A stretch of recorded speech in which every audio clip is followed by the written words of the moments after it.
I don't know if anyone can hear me, but Yes. any audio? Yes, we can hear you. They weren't receiving our audio. Could you ask again if they can hear it? Oh, can you receive our audio? I can hear you now. Okay, great, Seth. I think that when individuals are speaking, they might press the button. Yours is for sure. Okay. Is there anybody else that is virtual, new to the board?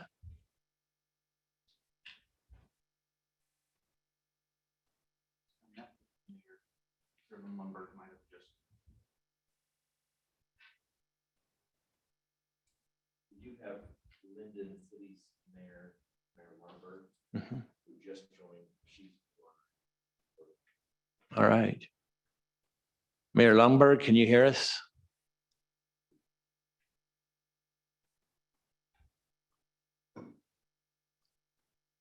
I'll just test the audio again online. For everyone, maybe for the masses, can you all hear us? Okay. Yes. Yes. All right. I see enough. Yes. Enough to know that if it's something, if there's a problem, it's on your side. So- Mayor Frost, let's see if there was anything pertinent from when we had audio issues to be repeated. If you could just explain, you were. Okay. All right. No, just before we were trying to establish audio, we were just trying to introduce new board members. And so you missed that. We won't make them do it again. So. All right, we'll begin and we'll follow the agenda as outlined. Item number 2 is a legislative session, the proposed Utah Lake legislation led by Representative Brady Brammer. Got here just in time.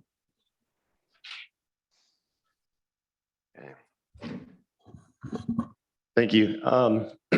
So we submitted the proposed changes for the bill in November. We still haven't gotten the bill draft back. I'm supposed to get it today. As soon as I get it back, I'll send it out to everyone. But as in terms of so there's not a whole lot of changes. I mean, what I said I submitted in November in the last meeting is what was there. We did have a majority caucus meeting and some other reporting from our Senate and House leadership team, and they have both identified the Utah Lake work that's being done as a priority legislatively that they have agreed needs to be pushed forward. And so that's generally where there's a pretty broad swell of support among my fellow legislators. But if there's any questions, I'm happy to answer any. And I apologize that they don't have it. We've got a lot of people trying to get bills drafted, and it kind of turns into a mess at the end. And so I'd like to have everything ready for you, bill drafted and everything, but that's not something that's in my control right now. Any questions? I can make a comment just on the side. I have been working and talking to cities to kind of see what some of the goals are. And so we've been putting them together, and later this afternoon, we'll be hosting, Mayor Kafusi will be hosting a little gathering to talk more about some of the issues that they see, or the good parts of the bill that they see, so that we can stay in line as soon as that draft comes back, so we can make sure that that comes forward, and the Lake Commission has those answers to see how comfortable people are with their local representatives looking at that bill and moving forward into the legislative session. So. Great. Thank you. Any other questions? Okay, thank you. We'll now move on to item number 3. And that would be a presentation by Conserve Utah Valley, Dr. Ben Abbott, and his Craig Christensen. But Dr. Abbott, we'll turn the time over to you.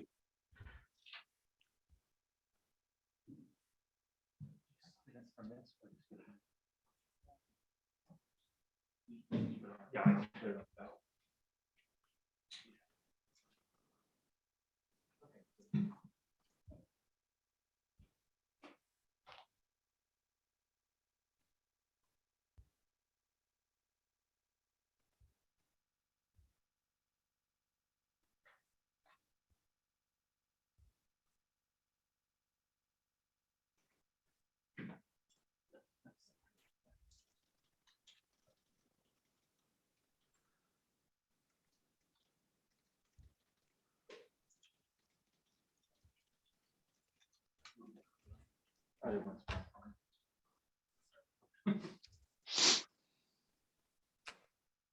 Hello, everyone. Thanks for having me here today. My name is Ben Abbott. I'm a professor of aquatic ecology at Brigham Young University. And I was asked to give an overview of what is going on at Utah Lake, what's its history, status, and trajectory. But before we get started, I wanted to ask you, and apologies for those who were there on Tuesday, I asked the same question. When you think of Utah Lake, what are the first words that come to mind? Okay. No, it's okay. We don't need the slides for this part of it. What words come to mind when you think of Utah Lake? And it is early, so I understand participation's hard. Not a rhetorical question, where you want us to actually answer. Absolutely, yeah. Shallow, yeah. Recreation. Oh. Algae. Big. Yeah, that one in particular, sometimes we forget how big the lake is, you know. Saline, yeah, portions of the lake are brackish and saline. Wildlife. Oh, sailing. It shows my my disciplinary bias here.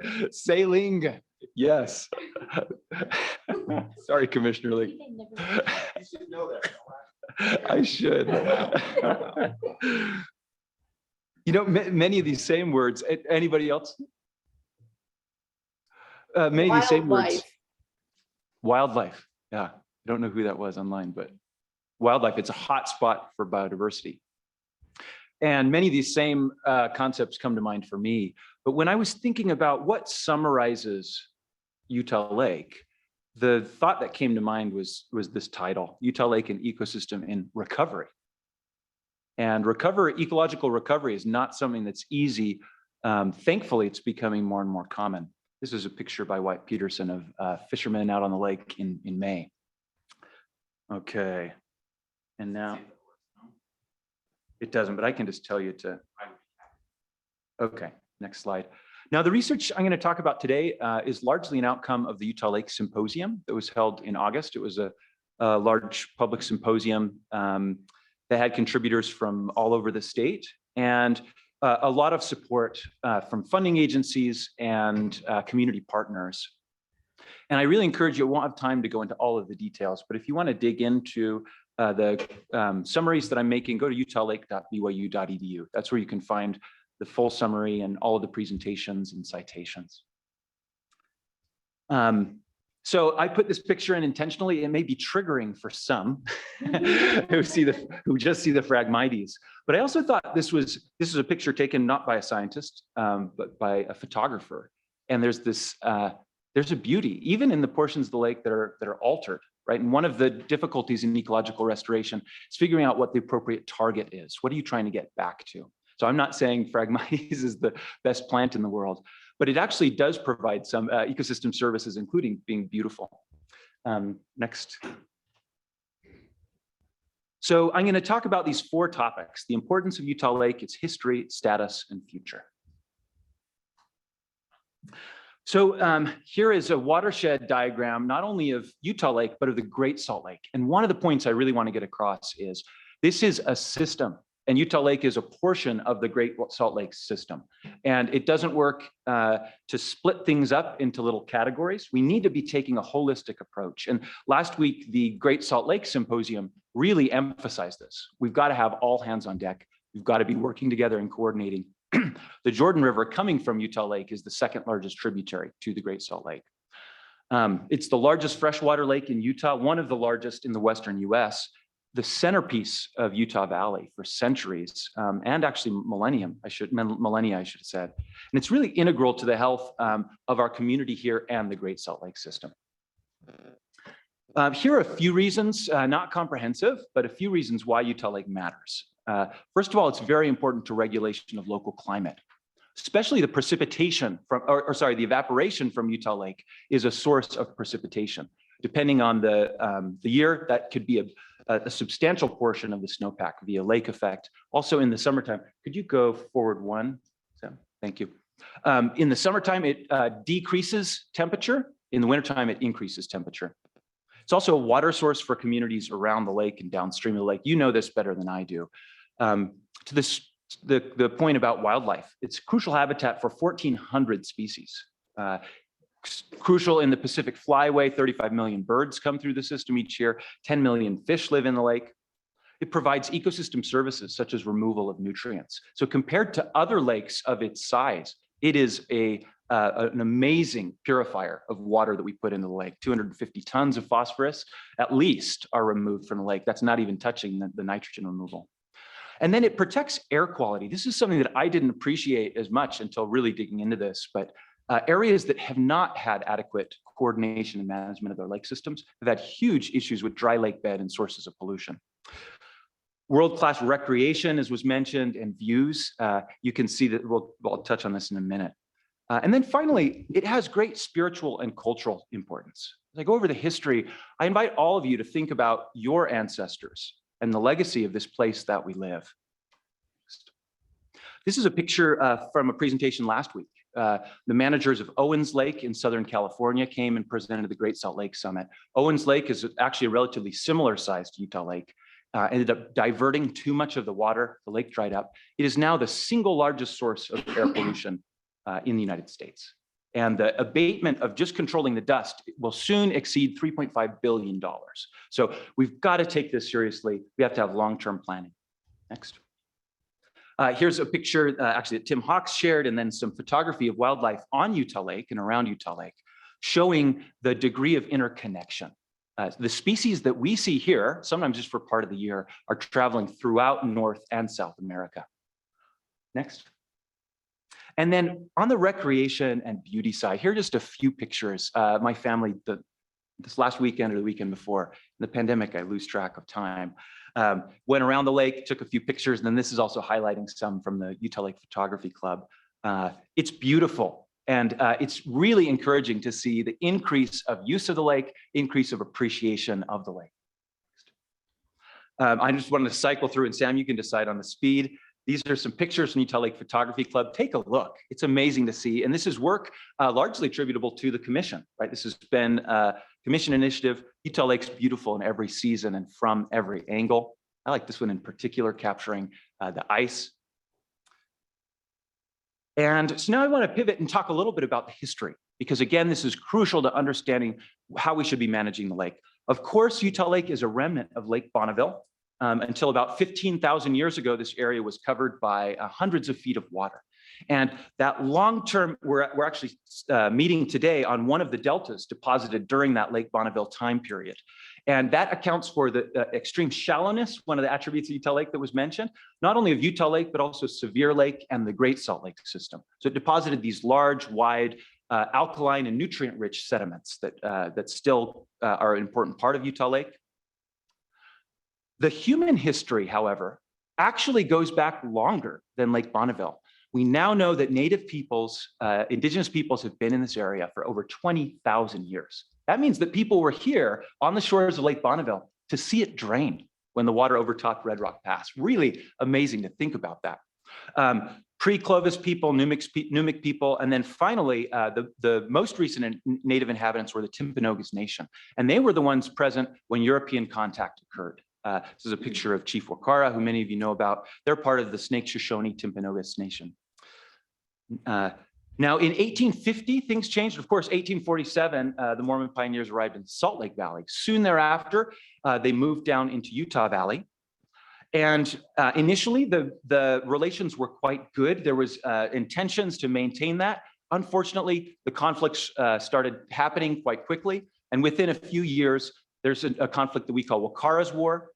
And then about a decade after that, a more violent conflict called the Black Hawk War. Unfortunately, that ended up ultimately, Chief Tabby, one of the sons of Chief Tiranachi, negotiated a peace treaty, and the Timpanogos Nation moved to the Uinta Ure reservation.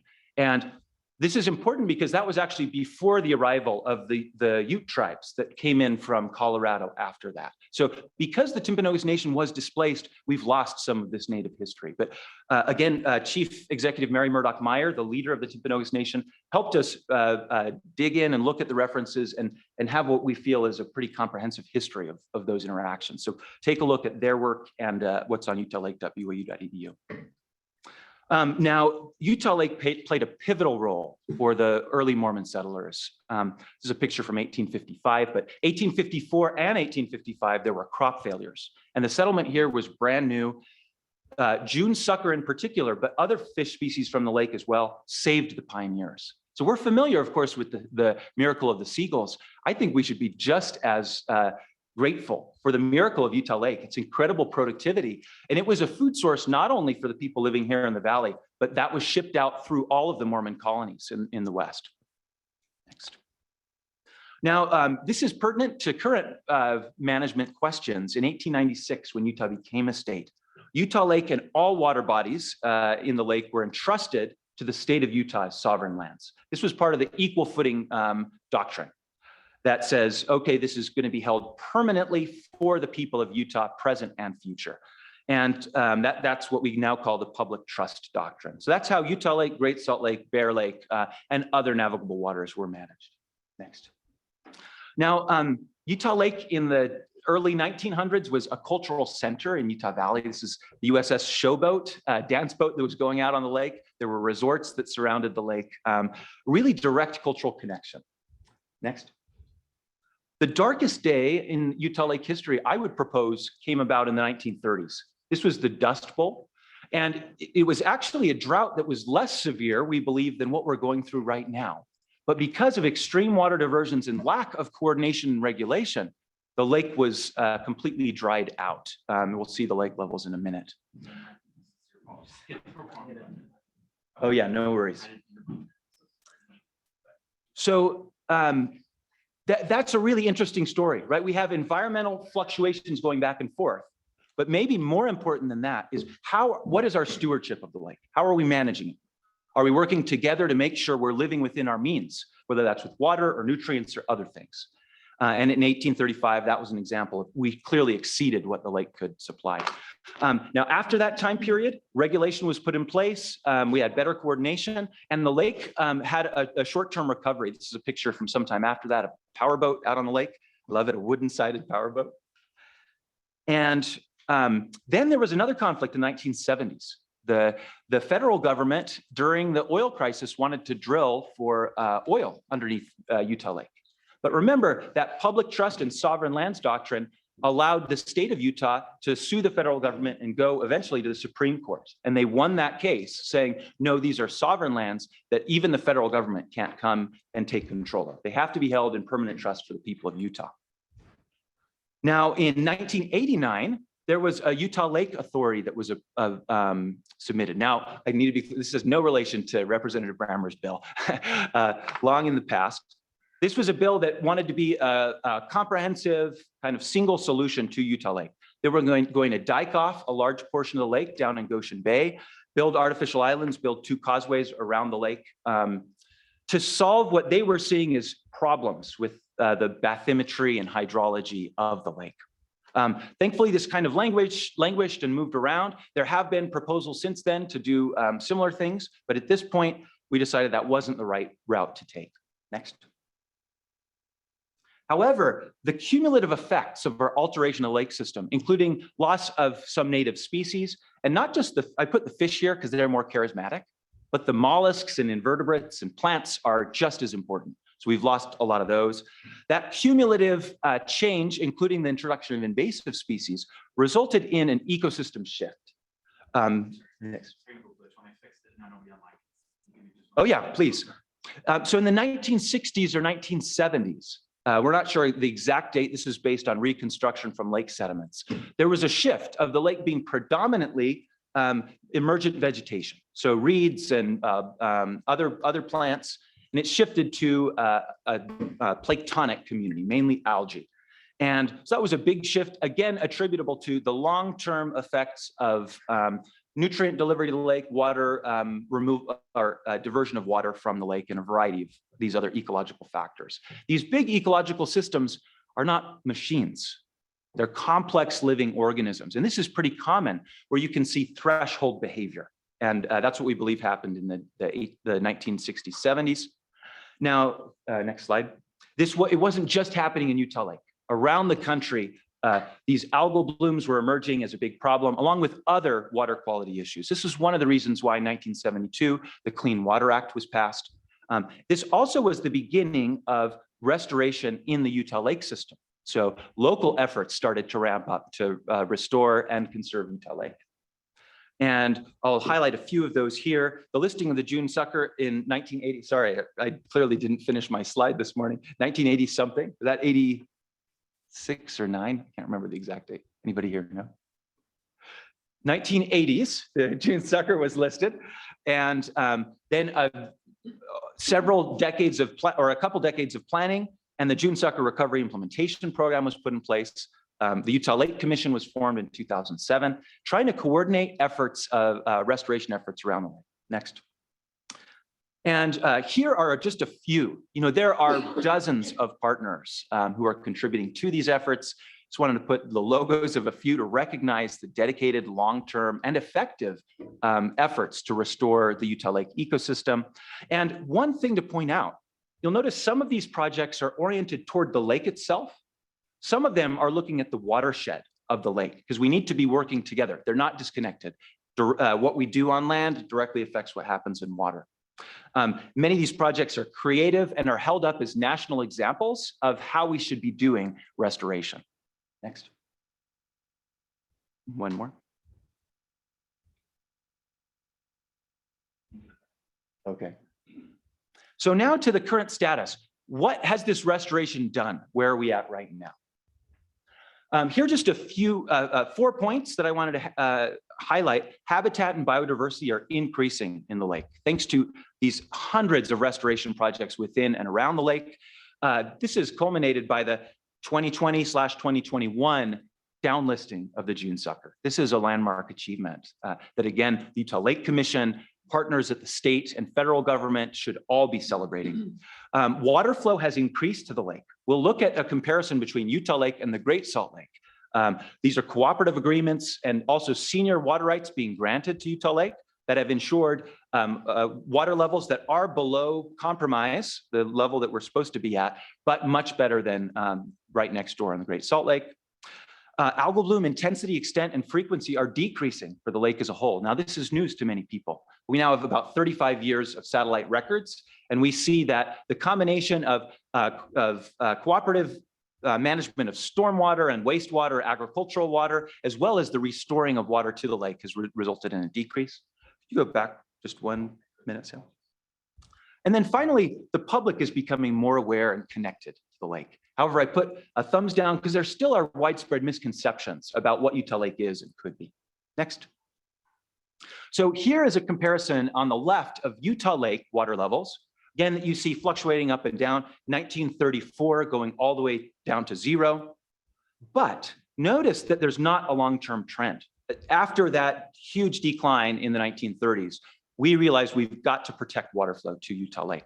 Compare that to the Great Salt Lake downstream, which, and this graph isn't quite up to date just because there's always a time lag. But this last year, we crossed below the all-time low of Great Salt Lake. And it really is a crisis. And again, it would be even worse if not for your efforts in Utah Lake. That has ensured water flow, environmental water flows to Utah Lake and the Jordan River system. So again, we need to be doing this together. Next.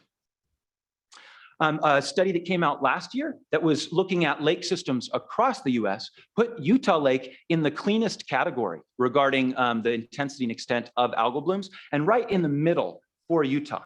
That doesn't mean that we don't need to be looking forward and continuing our work, but it demonstrates the progress that we've made. Next. Now, this is a figure from Sinead Tate, published in 2019. There's also independent work done by Dr. Hansen at University of Utah. It shows anywhere that's blue is a decreasing trend. This is based on satellite analysis. Anywhere that's gray doesn't have a significant trend. Green is a slightly or strongly increasing trend. So it's kind of a tale of two lakes. The lake as a whole, algal bloom intensity is decreasing, but there are portions of the lake that we really need to pay attention to and think about. How can we restore these areas?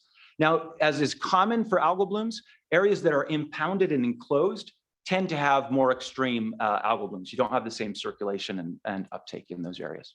Next. Well, one of the best pieces of news that we have, there now are multiple studies looking at the sediment of Utah Lake. The sediment is not unnaturally loaded in nutrients. Also, pollutant levels, metals are extremely low in the lake.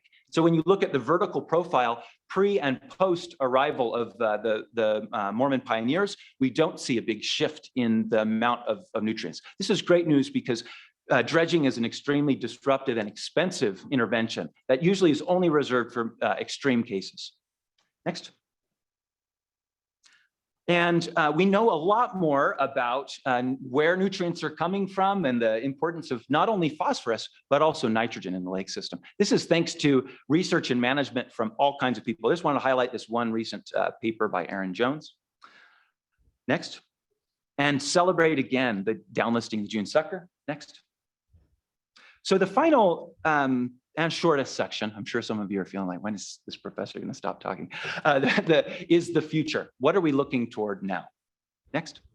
So Utah Lake has these characteristics that make it naturally resilient in what is a highly modified watershed. It's naturally cloudy because of the evaporation that causes calcite to precipitate out. That is a huge, it first of all reduces the availability of phosphorus in the water column. Second of all, it reduces light penetration. So compared to clear water lakes, we have much less algal blooms than something like Lake Erie or even Deer Creek, which has a much more sensitive nutrient level.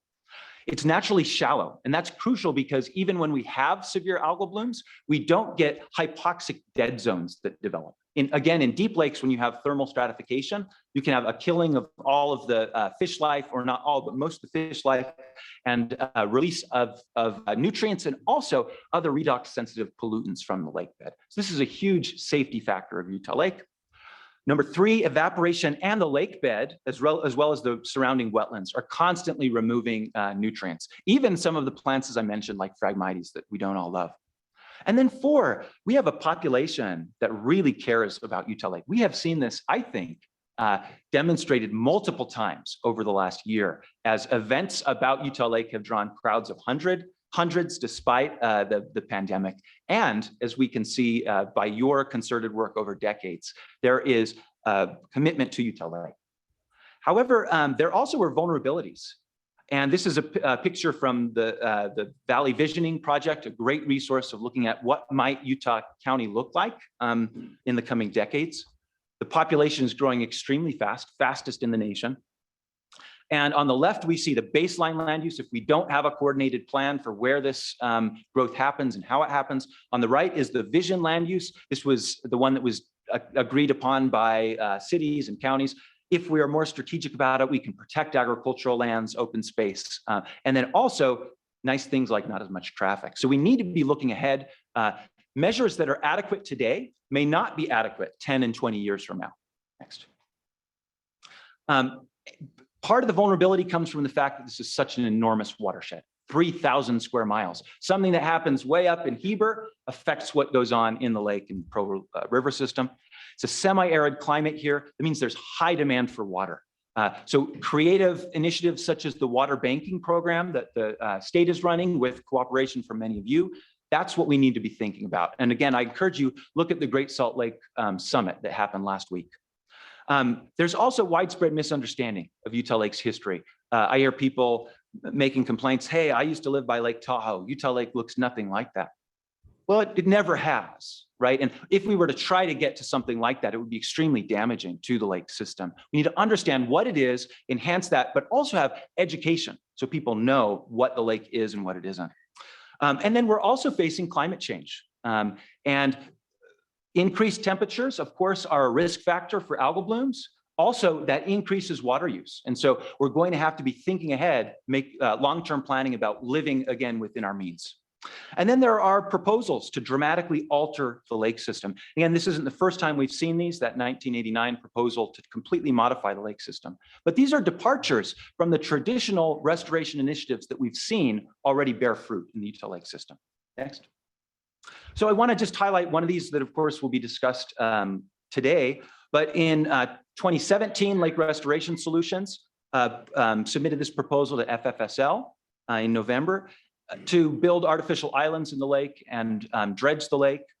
And this, of course, was a non-starter initially because that public trust doctrine ensured that you couldn't give away sovereign lands or exchange sovereign lands, except for in-kind.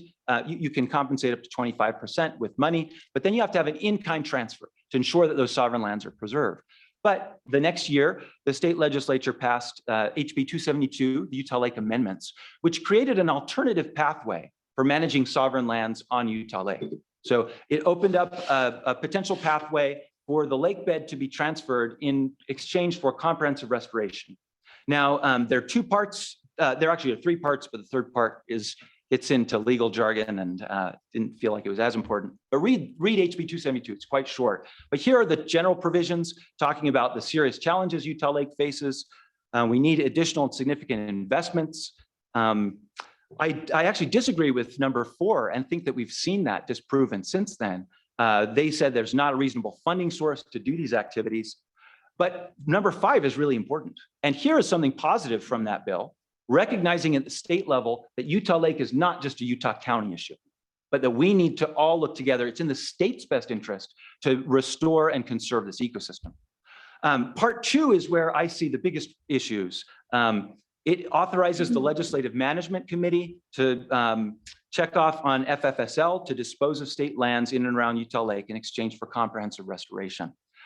So again, this is unprecedented. We don't manage any of our other sovereign lands. It puts Utah in this way, puts Utah Lake on a different standing.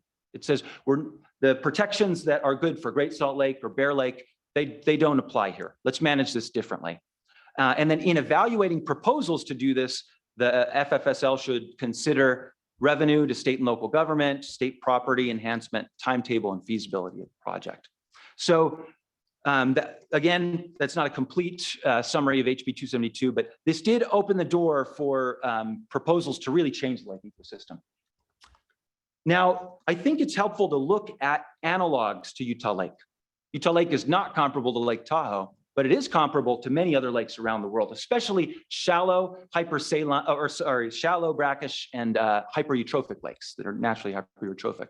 Lake Balaton in Hungary is an interesting example. It experienced, similar to Utah Lake, a transition, decades of degraded environmental quality, and coordinated efforts very similar to what's being done now on Utah Lake have resulted in recovery of that ecosystem. It now is the centerpiece. It's an international tourist destination. Seeing here some of the sailing going on Lake Balaton. We also can look at some of the cautionary tales. Lake Taihu in China, at the mouth of the Yangtze River, is another lake, very shallow, about a 2.5 meter depth, similar to Utah Lake. And they have taken a different approach. Instead of increasing water flow, reducing nutrients, they said, we're going to really control this lake system. Some of the largest dredging that's ever been done, modification of the lake bathymetry and hydrology, that has ended up exacerbating the environmental issues. And now in the management literature, we're discussing how did this happen? Because it's not just the climate or the nutrient flows, it's actually the interventions that we did because they were trying to modify the lake system, ended up making things worse. Notably, about 10 years ago, an algal bloom that was exacerbated by those human interventions ended up cutting off water supply for over 10 million people. Again, we're not talking about that same level, right? We don't use Utah Lake for water quality, but we should be thinking, what can we learn? What has everyone tried? And let's make sure to use the most sound and the most proven methods in Utah Lake. And then Great Salt Lake right next door. Of course, not all of the lake system is comparable here, but Farmington Bay and many of the brackish deltas are. And what we learned from the Great Salt Lake, again, it wasn't the first time we saw this, but when you modify the lake system, this is a picture of the causeway that went in, the rail causeway. And we were mainly thinking about solving a technical problem. You know, this is going to make getting materials in much easier, but it altered the hydrology of the lake. It cut off the north branch, ended up becoming more saline, killed all the brine shrimp there. And then perhaps most importantly, it caused these biogeochemical changes. Methylated mercury was produced and released. And for decades, we had the highest concentrations of methyl mercury in the Great Salt Lake system anywhere in the world. That bioaccumulated, we couldn't hunt, we couldn't fish, we couldn't recreate the way that we could before. So we need to be conservative. We need to use the precautionary principle. And this last slide shows here are some best practices. And actually, I don't really need to go over this because this describes in large measure the current restoration efforts that are going on around Utah Lake. We need to have realistic evidence-based targets, a long-term sustained approach, a holistic assessment of where we are, right? We don't want to be looking at just one attribute. Is Utah Lake a reservoir for water use? Yes. Is it a hotspot of biodiversity? Yes. Is it an extension of our wastewater system that's removing nutrients? Yes. But it's not. Is it a cultural and historical important water body? Yes. But it's not only any one of those things. It's all of those things together. Continued reduction of nutrient loads. This is the gold standard. And almost all lakes that you're seeing improvements of water quality, that's number one. Protection of the lake's natural characteristics, including its hydrology. So can we restore water flow to the lake? And then can we ensure continued circulation in the lake as it is now? There also are some worst practices, I guess is what I should have called them.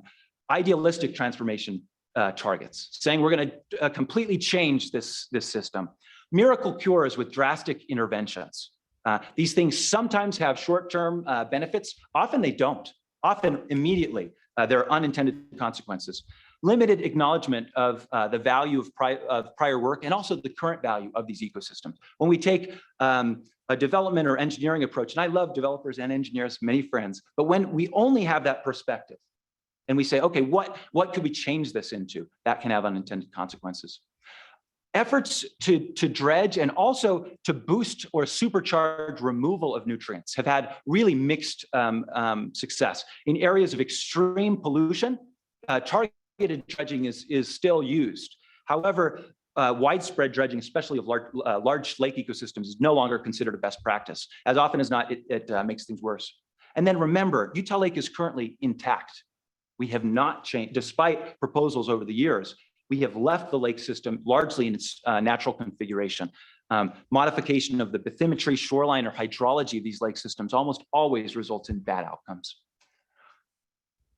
Oh, sorry, there is one last thing. This is the climate change slide, and I was born in 1984. Since 1984, these are numbers from Utah.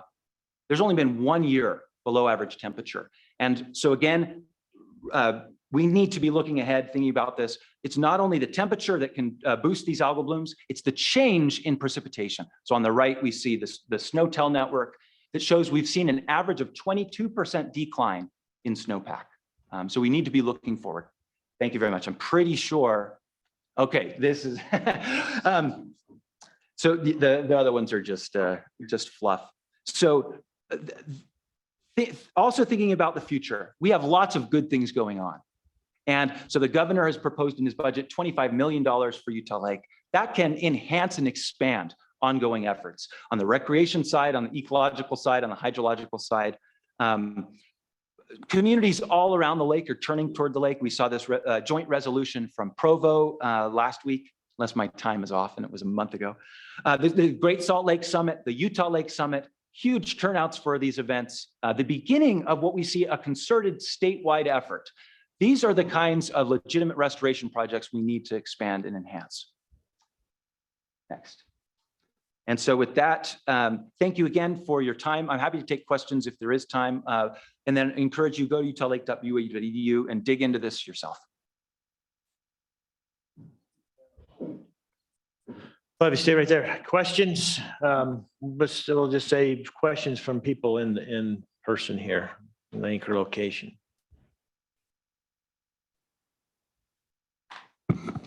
Hi, Questions from those virtually? Chair Frost. I was just going to comment really quick about our resolution we did. Our resolution wasn't necessarily like, we demand this, we demand this. It was more to the state legislature saying, we would hope that you would do this to represent us. we would hope that you would consider this. It was a lot more of that kind of speech. And I think we sent it out to everyone so that everyone could get a look at our resolution. We felt really good about it. We felt like it was, it hit the right notes. Resolutions can be tricky, right? I don't like resolutions when they're at me because it's always feels like they're telling me how to do my job. I know the legislatures don't like them as well because it feels like we're telling them how to do their job. But this one hit the perfect sweet spot. I felt like not saying we hate what you're doing it wrong, was more or less, we would hope that you would pay attention to this and make note of that. And I just felt really good about this one. And I don't sign a lot of resolutions. You can ask my deputy mayor. I'm really picky on the ones I put my name on for that exact reason. And this one felt good.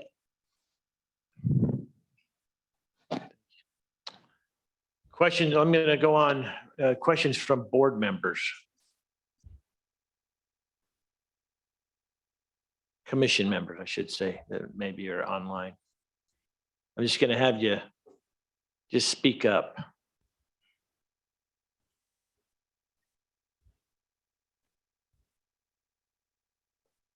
Okay. I think for the interest of time and for the procedure, that if you're a member of the general public, we have a public comment period after this, if you would like to state a fact or whatever. Okay, sir.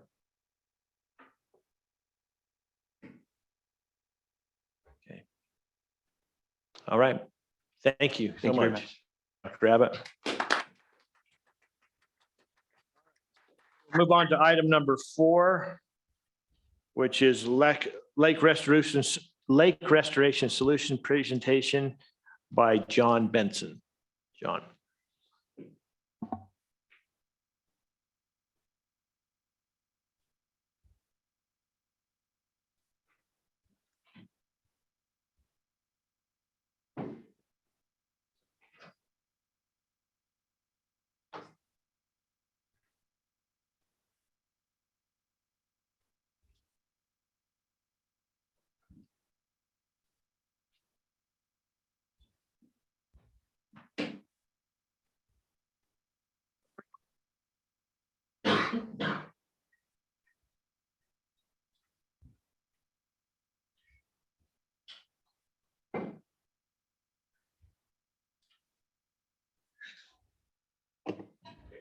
Real quick, let me just set up screen share real quick.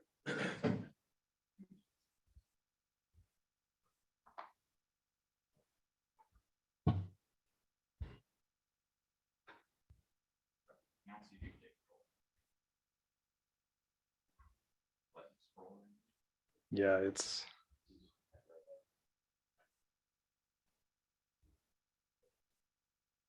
This guy. Great. Great to be with you this morning. My name is John Benson, the president of Lake Restoration Solutions. We're the project proponent for the Utah Lake Restoration Project. It's good to be here, good to be part of the conversation. We would love to be involved in more of that. There have been many presentations against our project. We'd love to be involved in every one of those presentations so that we can have the other side of that story shown. And grateful that I can do some of that today with the time that we have. First, I'd like to introduce some of my team, some of our team, I should say, that's here on the presentation on the Zoom. First, I'll start with Dr. Rob Anir. Rob, are you on, and can you introduce yourself? I am. My name is Rob Anir. I'm with Geosyntec Consultants. I have a PhD in environmental engineering where I focus on surface water modeling, including hydrodynamics, temperature, and water quality. Glad to be here. Thank you, Rob. Chris Rob. Yes, good morning. My name is Chris Robb. I have a bachelor's in civil engineering from the University of Wisconsin-Milwaukee, and I'm a licensed professional engineer in several states, including Utah. I have been working as an environmental engineer for over 25 years and presently lead our geoenvironmental practice in the Midwest. I worked on a lot of water-related projects. The team is responsible for the geoenvironmental and geostructural design for the renaturalization of the mouth of the Don River in Toronto, Canada. It's a $500 million river restoration, flood protection, and reclamation project, presently one of the largest land restoration projects in North America. And I'm also presently a design lead for the remediation of contaminated sediments at a Superfund site on a 2.5 mile long canal in New York City. Thank you, Chris. Jacob Kroll, are you on the Zoom?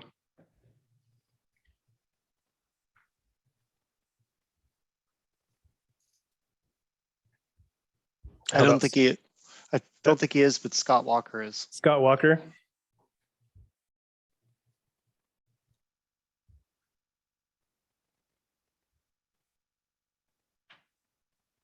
We can't hear you, Scott.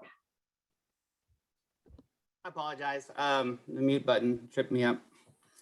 My name's Scott Walker. I work for Geosyntec Consultants. I have a master's in biology with an emphasis in herpetology. I've been doing ecological wetlands, water of the U.S. surveys for over 22 years, focused on permitting and restoration mitigation. I'm also the president of the Texas Invasive Plant and Pest Council, which is a 501c3, which deals with invasive species, both mapping and the control of invasive species. And I'm the technical lead for the permitting on this project. Thanks, Scott. Geosyntec Consultants is a global leader in waterway restoration projects, and we brought them onto our team last year. Very impressed with the work that they've done, taking what was essentially a citizen-led proposal process in 2018 and taking that proposal and making it much stronger, much better. We'll talk more about where we are in the process later on in the presentation. We've also brought on SWCA, which is more of a local expert, also has a much broader reach than just Utah, but has significant, many decades of experience working in Utah and watersheds, including Utah Lake. And grateful for the team, grateful for the opportunity to be here again. Just by way of background, in 2017, the state passed HCR 26. This was a concurrent resolution urging restoration of Utah Lake. This resolution passed with significant bipartisan support and started a very extensive process, dialogue with state agencies, with public input on what does the lake need? What are the solutions needed? The agencies gave comment to that about solutions that could be possible to take Utah Lake to a more healthy state. There was a consistent theme from those discussions, and that was that the state does not have the adequate resources to complete a comprehensive restoration. Yes, restoration efforts have been happening for a long time, some great efforts, not just by the state, but in cooperation with federal agencies and local water users and other entities that are concerned about the lake and the species. But each of these efforts have been efforts at the margin, if I be so bold as to say. And to have a comprehensive restoration effort would require significantly more resources than the state has the resources to do. At the end of 2017, Lake Restoration Solutions submitted an application to start a process. There was a competitive request for competitive proposals, I think is the accurate term from the state. At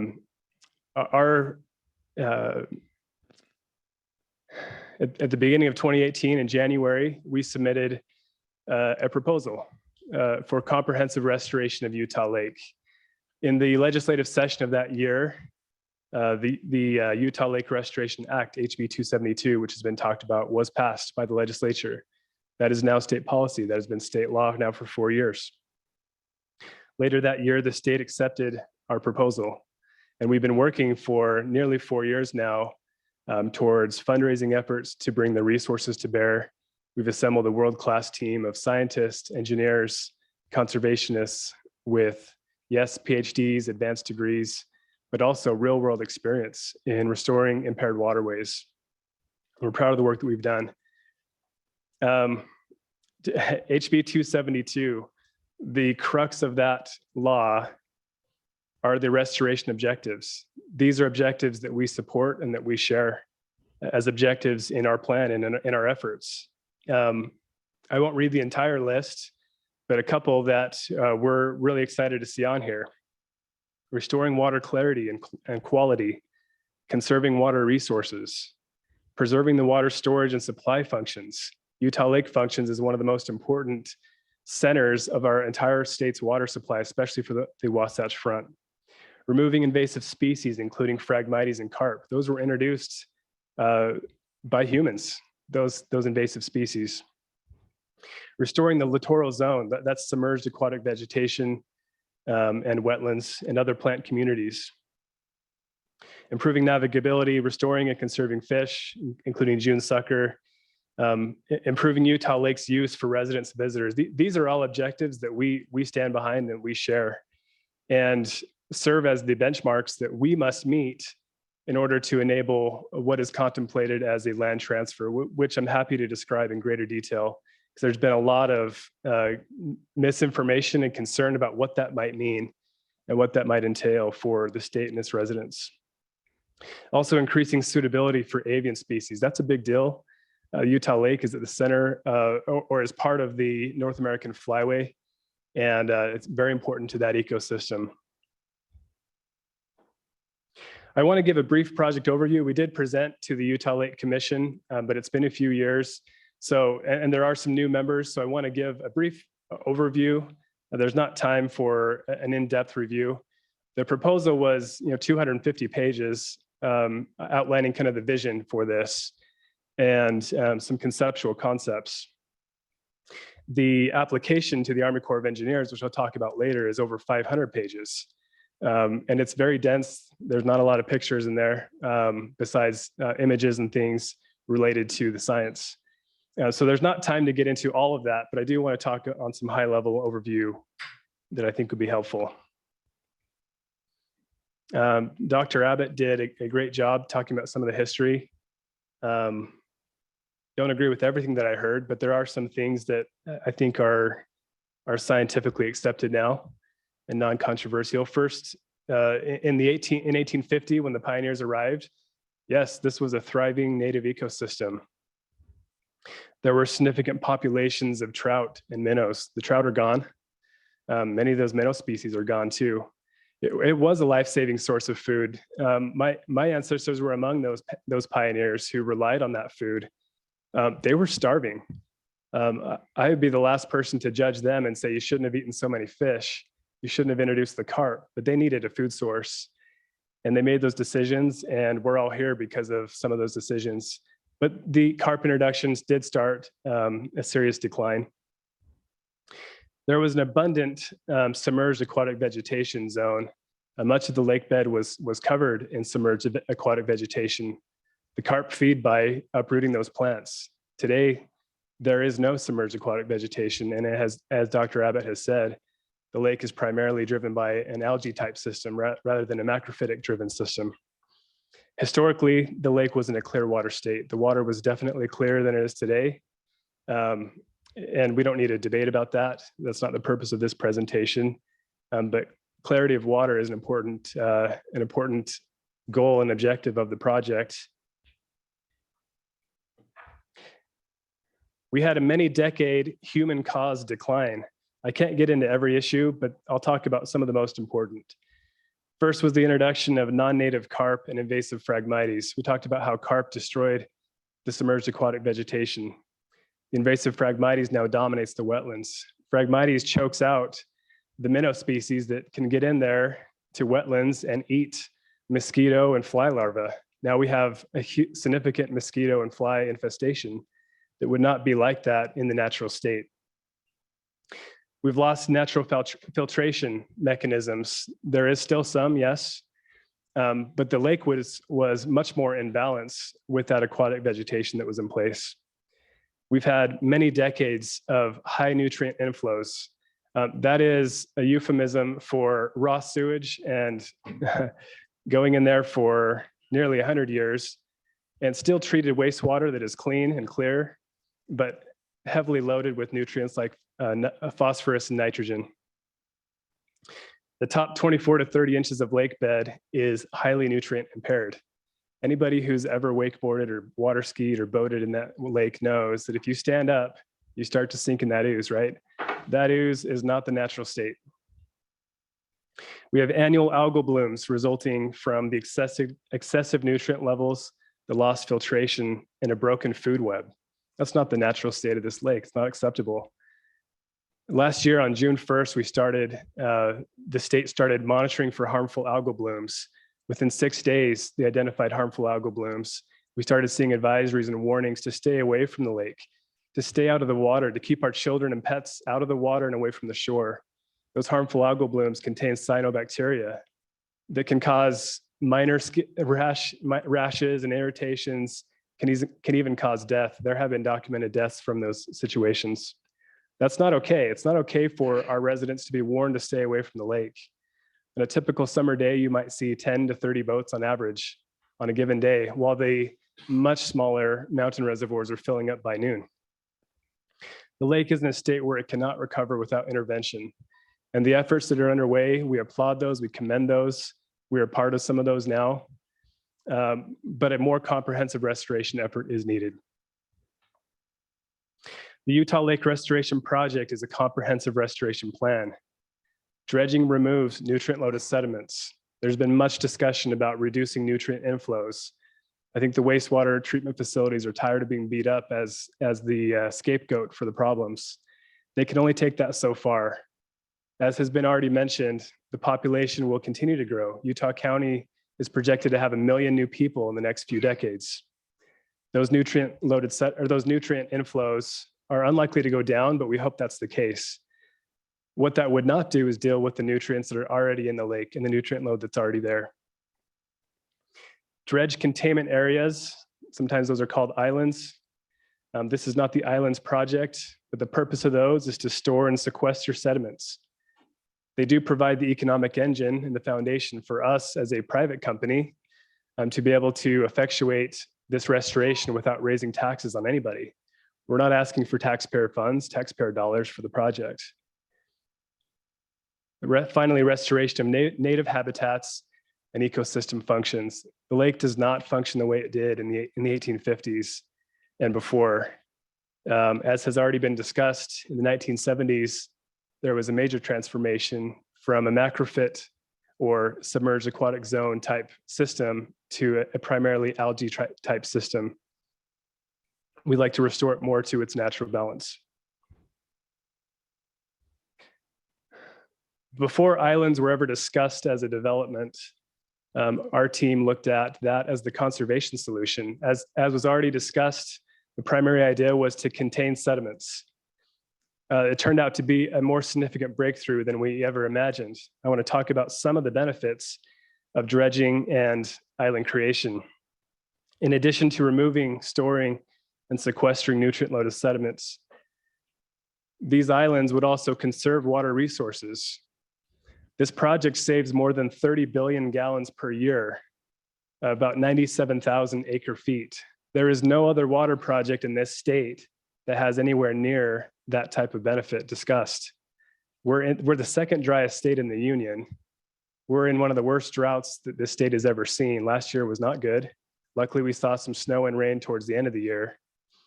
But to pretend that we don't need more water would be a huge deception, right? We need the water. Water evaporating is not better than water saved from evaporation. And that's probably the biggest benefit ecologically, is conserving some of those resources. Every gallon saved here could help support a resident. Every gallon saved from evaporation is a gallon that could make it to the Great Salt Lake. That lake desperately needs those water resources. Restoring submerged aquatic vegetation for natural filtration and habitat, again, much like it was before, is made possible because of the islands and because of the dredging. Two ways that I'll mention, and it's a much longer discussion than we have time for today, but reducing wave forces, both by the strategic placement of those islands and their shape, and also by a deepening of the lake, reduces those wave forces that stir up the lake bottom. Improved clarity improves the light penetration. Historically, the light could penetrate much deeper into the water column. That light penetration is necessary to grow submerged aquatic vegetation. Expanding the shoreline by about 190 miles of new shoreline, vast majority of which would be public shoreline. You would have some trails, some access for the public. Wouldn't that be great to be able to get to the lake much easier? We think that's a great benefit. That also creates habitat, expands wetlands, and again, improving filtration. Finally, improving navigability and recreational opportunities. The lake today is shallow. It will continue to be shallow. We're not talking about transforming this to a deep lake, but making it a little bit deeper will improve navigability. It'll make it easier and safer to boat. Today, if you're on the middle of the lake in a storm, you better get off that lake very quickly because you can see 4 to 6 foot waves. People have died because of that. Okay, we're not going to stop all the waves, but a strategic placement of islands can limit some of the force of those waves and some of the height. You also have an island where you could go to and dock for a couple of hours and wait out the storm. That makes it safer. That improves the recreational experience. Additional beaches. All of those are public benefits. The project layout has changed a lot from what you saw in the proposal. There's a reason for that. As we looked at how the initial concept was laid out and had that reviewed by the scientists and engineers, they said, we can do better. Water circulation is one of the most important elements of water quality. And as proposed, that was going to cause some issues, and it could be much better.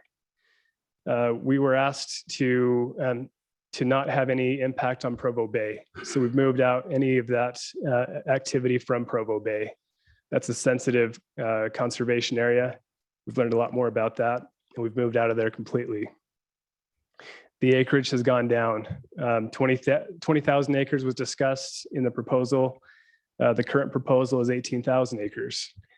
Again, the size of that is primarily driven by evaporation savings, conservation benefits, deepening, removal of nutrient-loaded sediments. Much of that acreage would be dedicated to public uses. If you think roughly a 50-50 split, you'd be about right. The project would take place over 5 phases. It's not happening all at one time. We anticipate roughly a 15-year dredge timetable. Phase 1 would be near Vineyard as currently anticipated. That would allow for a proof of concept for us to prove that the technologies work. Everything that we have to prove anyway through the ensuing permit process, we'll be able to prove again to the public. They'll be able to see those benefits. They'll be able to see and realize the improvements to the ecosystem. This is a huge lake, right? That little lake up by Vineyard is about 2,500 acres, a little bit smaller than Jordanelle, but actually wider across. There are 3 land types. The first 2 island types are completely for public use and benefit. First are estuary islands. Estuary islands provide some protection from the ice flows that are beautiful, but also damaging. Provides some protection from the wind and wave action. Provides refuge and habitat for migratory birds. Provides additional habitat for fish and wetlands. Second are recreation islands. These are entirely for public use, public access. We don't anticipate any private ownership of anything on those islands, besides maybe some short-term overnight type stays. But again, that's intended to be for public benefit. Finally, communities. Yes, there needs to be a way to pay for this. This wasn't our original plan. We thought maybe we could get some grant money or taxpayer funding, but that was not supported with the extensive costs that this would require. So having some beautifully master planned communities that are done environmentally responsibly, sustainable communities, that's a benefit. This county needs additional housing. We need affordable housing. We have a shortage of land that's available for developers. Now, we're not developers. Our role in this is not to develop, but to bring resources to the table and developers that can build within the standards that would be required environmentally also to build to a master plan and meet architectural standards, but to do so in a way that makes this possible. Even on those community islands that do, yes, have some private components, they are surrounded by public trails, marinas, beaches, docks. They have significant parks and public access. Significant amounts of the acres are dedicated to public sources or public benefits. The only privatization of those lands would occur to fund and monetize, or better said, to fund the restoration activities and to make the economics possible. This is a render of one of the habitat or estuary islands.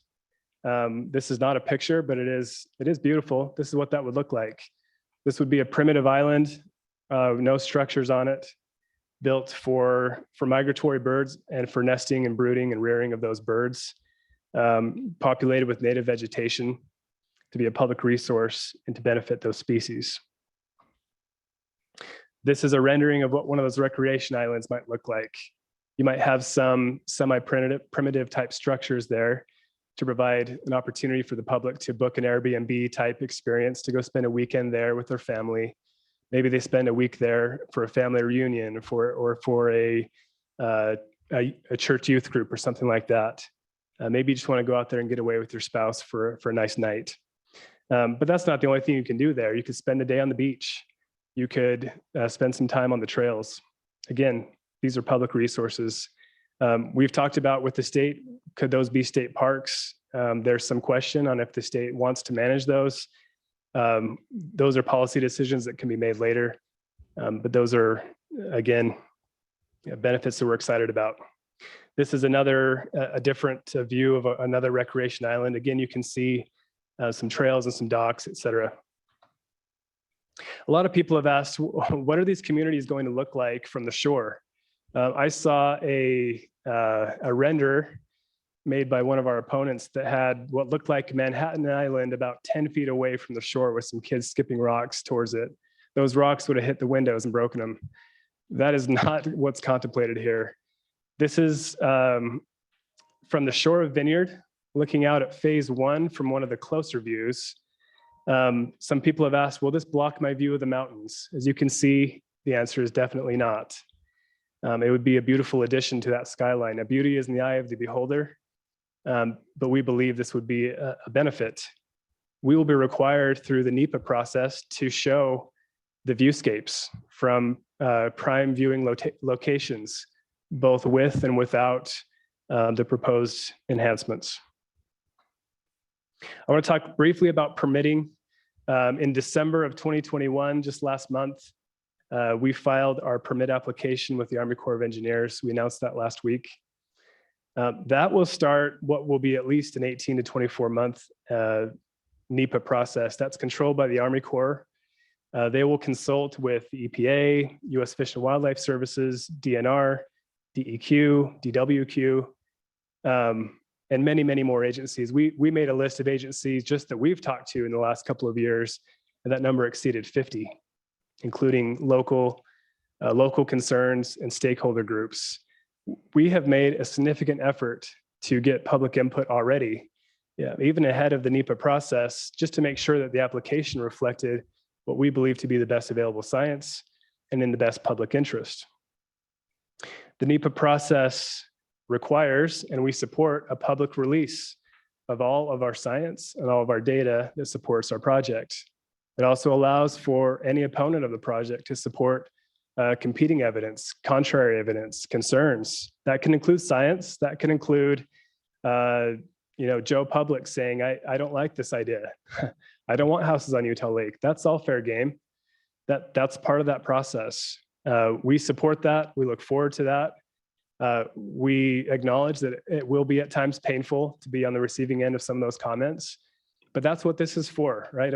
A thorough public debate is in everyone's best interest. This is not something that will be done quickly or without that input.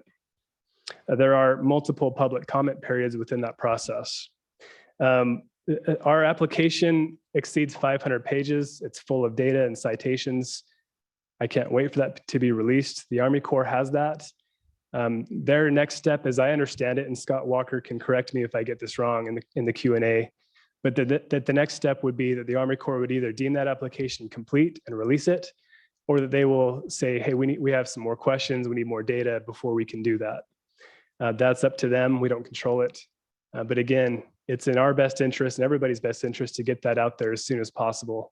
The only real public document has been the proposal. As I already said, that is primarily a citizen-driven visionary document, and we've made some important updates to that. There has been a lot of misinformation. There have been efforts to lobby. There have been efforts to, activist type efforts to undermine the credibility of the project and of the team. I'm not here to debate that. That's not the purpose of today's meeting. But I do want to correct a couple of things. And more importantly, refer this to the NEPA process. That is the process for dealing with this. There are some that don't want to let that process to go forward. They want to stop this now. If they want to stop it, let's do it through the process, right? But give us a chance to share publicly our data. Give us a chance to show our side of the story in the most public forum possible. The NEPA process has been in place for 50 years. But just a couple of things. Fiction, Utah Lake evaporation is our source of precipitation. That's not true. Utah's precipitation comes from the Pacific Ocean. Fiction, Utah Lake contributes lake effect snow. Not true. Lake effect only occurs in the Great Salt Lake. Lake effect does not occur on a frozen lake. Fiction, dredging will harm Utah Lake. Okay, now this will be very heavily debated. We're not going to have that debate here, but we contend humbly that comprehensive restoration, including dredging, will help restore and enhance the Utah Lake ecosystem. There has been a lot of discussion around Lake Restoration Solutions has no scientists, no researchers are willing to work for them. And statements that such as the entire scientific community is in opposition to this project. That's not true. We have a very strong team. You met some of them today. Most of them couldn't be here. Rudy Bonaparte is the head of Geosyntec. They have 1,600 or 1,700, the number fluctuates a little bit. PhD scientists, not everybody has a PhD. You don't need a PhD to be effective in your field, but they do have decades of experience. Rudy himself has more than 40 years of experience. He is one of the most distinguished and respected geotechnical engineers and has significant teams of environmental engineering, environmental science, and different scientific fields, all related to restoring waterways. That's not our only team. I mentioned SWCA. We also have people working for us directly. We've also had significant collaboration with scientists and researchers that have no ties to us, that we're not able to pay or influence or anything like that. Their role is simply to be neutral observers. The vast majority, if not all of them, have said, we're not going to speak about this publicly until the appropriate time. It would be inappropriate to get ahead of that, ahead of the NEPA process, and to state our opinions and our beliefs. Enough on that. I don't want to dwell on it. I do have 3 requests for the Utah Lake Commission. First, we would love to attend any of your city councils and give a presentation. We can rehash what was shown today, or if you have specific questions that you would like us to address and present, we would love to do that. We did a lot of that 4 years ago. We've had informal conversations and formal with many of you in the years since then. But again, if you're going to hear from an opponent, please hear from us as well. We ask for a rigorous scientific review. This should not be a political discussion. The politics, in our opinion, was settled many years ago. State policy has already been set. But there should be a rigorous scientific review. And yes, there will still be political debate about this. That's all fair game. But let's do it within the established process. Finally, we would ask you to fact check any information that you're presented. And if you have questions, if you've been presented something that feels maybe some sensational or directly opposes anything that we've shown, fact checked it. You don't have to just ask us. You can ask people that you trust. Do your homework. You can check anything that I've said today and anything that we continue to say publicly. This deserves to be a truthful and honest debate. More importantly, we believe Utah Lake deserves to be conserved, to be restored. We are conservationists. We're here because we believe in Utah Lake. I was brought to this effort many years ago. And what I was asked was, do you want to be part of the team to restore Utah Lake? That was like, are you serious? I've been watching this for years, reading the newspaper articles. Is that even possible? The answer is yes, definitely possible. I thoroughly vetted myself what was being shown to me. And I said, I believe in this. There's something here. We have a lot of work to do. This is a heavy lift at every level. But we have made the extensive efforts because we care about Utah Lake. Happy to be presenting today and happy to take any questions that you have.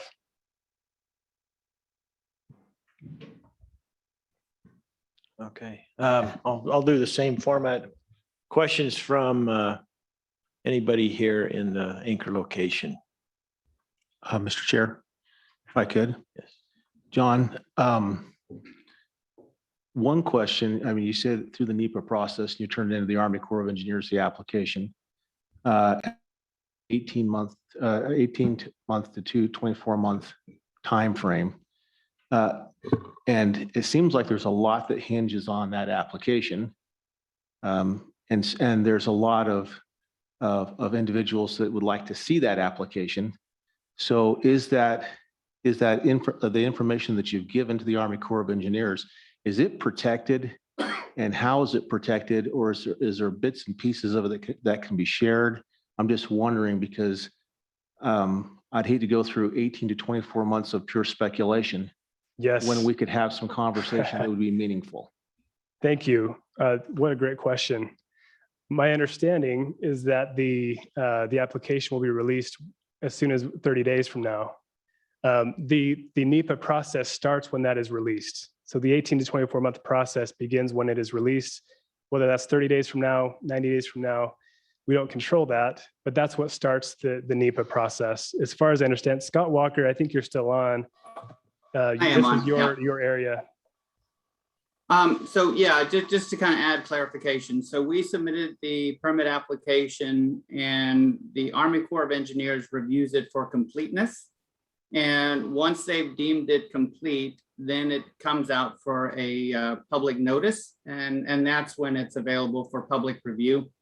Within that, excuse me, review for completeness, the Army Corps of Engineers can ask for additional information that they think would be pertinent in the decision-making process.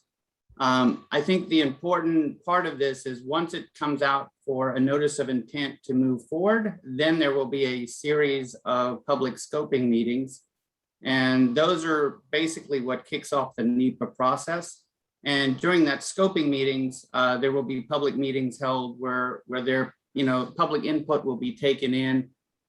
Review of the available data will be there. There will be a notice and a list of the application that can be downloaded and reviewed so that you can be prepared for the public meetings.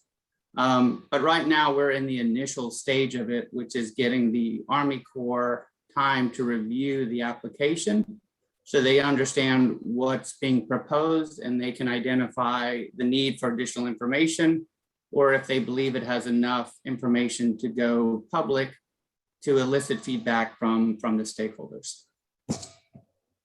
So we could anticipate within a month or so, we would see that, the science, the data and the application. That's our hope. Correct. That would be the Yeah, fastest. and could be longer, and right? Scott, how long could that take? Yeah. Could that be, if it's not as fast as a month, how long could that be before they're ready for that? It depends what the requests are. If they're, if they think that it's thorough enough to go out for public information, it would be, roughly 30 days. If they have requests for additional information, then, it's as long as it takes to get that additional information back to them and reviewed for completeness.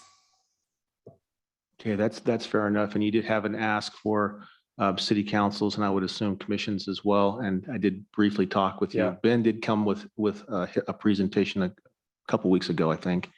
And so we'd love to have you next Wednesday. Thank you. Mayor, I have a comment. Well, first, well, I guess two, when that does get released, can we have the executive director send that to us or at least a link to it so that we can see it? Because we all have a lot on our plate, but it would be nice if it was just sent to us. The second question is, you said a 15-year dredge period and 5 phases. So are the phases simultaneously with that dredging, or does the 15 years of dredging happen first and then the 5 phases afterwards? TBD a little bit, although we primarily sequential. So phase 1 would be substantially completed before starting phase 2. There might be a little bit of overlap from a phase 1 to a phase 2 or 2 to 3, but primarily a sequential type process. And if I may, I didn't say this before, the 15-year period was talked about because of the need to, if we're going to be dredging and deepening, we're expanding lake storage capacity. We're also experiencing some evaporation savings, right? If all we did was dredge and take the material outside of the lake, we would just drop the lake level. That would be a big problem for water users downstream. So timing that sequentially right so that the lake levels can remain in what much more historical type fluctuation rather than adding to that is the goal. So that originally we talked about maybe 8 to 10 years.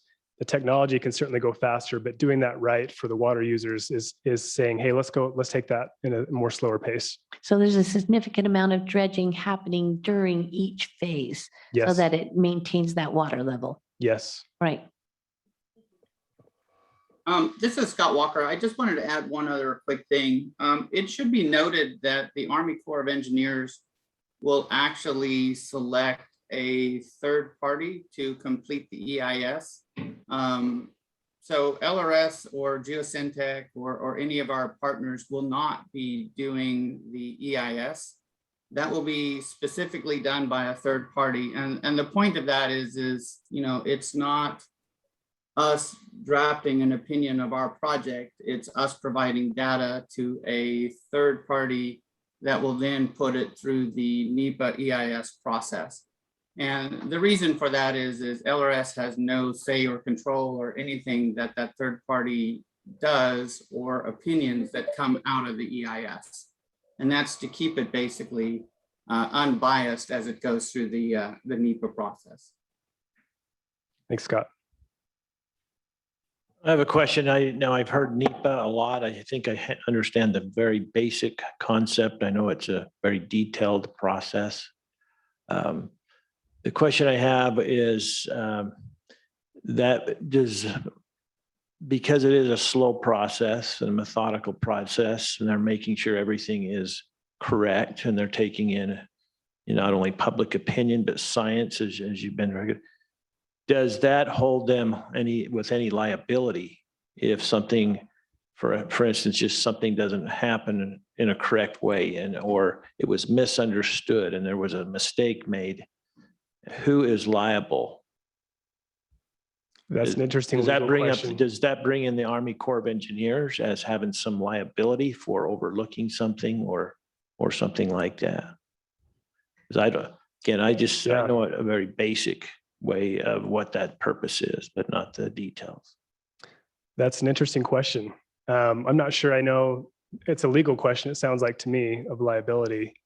And I'm not sure I know the answer right away. Scott, could you answer or help with that? I can kind of hedge around, but I don't know that I have the exact answer of liability. So the way the NEPA process, when it goes to an EIS, there's basically 4 opportunities for both public and agencies to weigh in on the process and its initial scoping and then review of drafts as they go through the process. And then the final draft, the answer to the question is the Army Corps of Engineers, as the lead agency, cannot issue a permit until all of the concerns have been addressed as part of the EIS process. But at the end of the day, if something fails or there's we don't meet compliance for water quality due to dewatering activities, that falls to the contractor that is doing the work because they are held to the conditions that are outlined in the permit. Yeah, there are also surety bonds that we're required to hold and to have as part of the project. So there are protections none of that falls back to the state, for example, right? That those type of liabilities would be bonded and protected that way.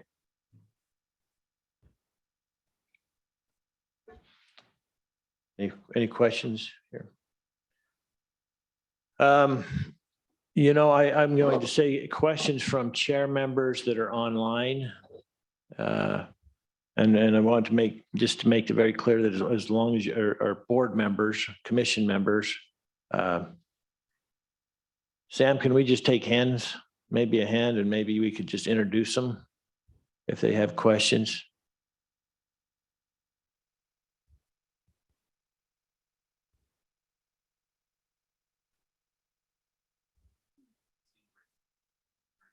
Okay.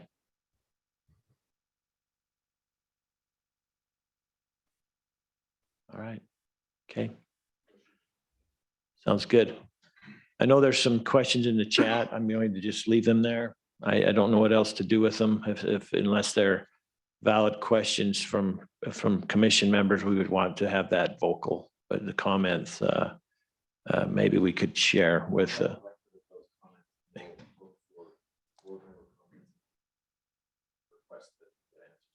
okay, thank you. Okay, John, thank you very much. Thank you, Mayor. For being here. Appreciate it. Appreciate it. We'll now move on to item number 5, and that is a presentation by, I might hack the name, so I'm going to ask you to introduce yourself and the name of your company. Eutrophix. Eutrophix. Okay, I missed it.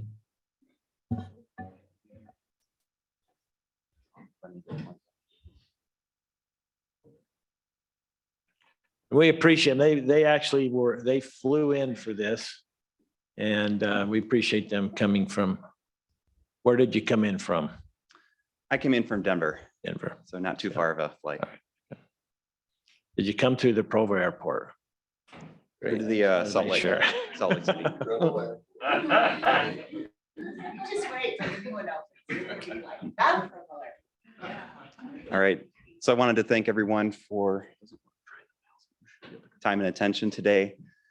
We're going to be presenting on some of the work that we've done this past summer and the year before on mitigating cyanobacteria blooms on Utah Lake. I'm Ryan Van Gotham, a water quality technical specialist for Eutrophix. Scott Schuler is joining us virtually. He's our national manager for Eutrophix. And we are an organization of lake management professionals and scientists that have over 25 years of experience in doing water resource restoration on water bodies with nutrient pollution and being impacted by harmful algal blooms.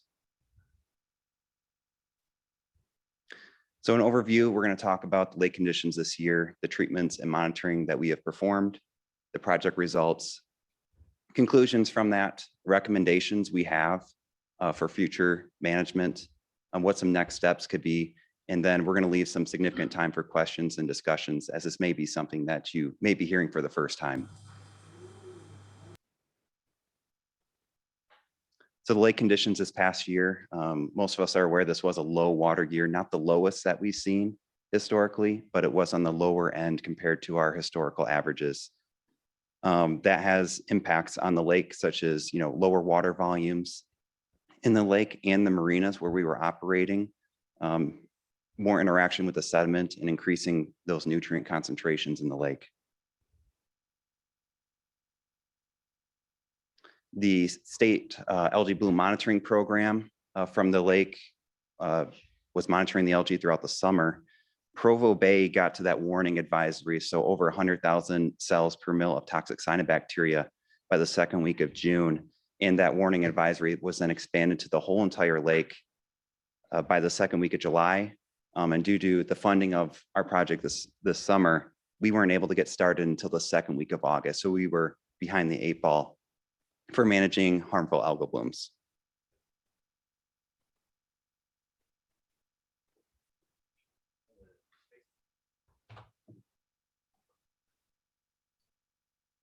Give us a second here.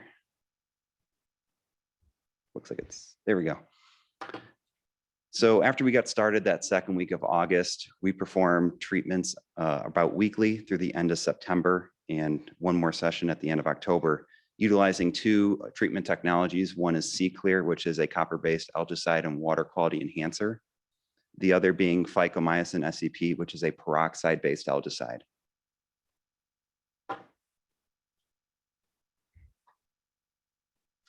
So here's, let me go back. Here's some photos of the treatments being implemented. We would have the product delivered to the marinas, loaded onto our application equipment, which would then be applied by applicators evenly across the treatment area with a boat that puts it into solution and spreads it out across the back of the boat as they drive around. Yes. Not my day for electronics. Apparently these slides are made. Online. Even though they are on ours.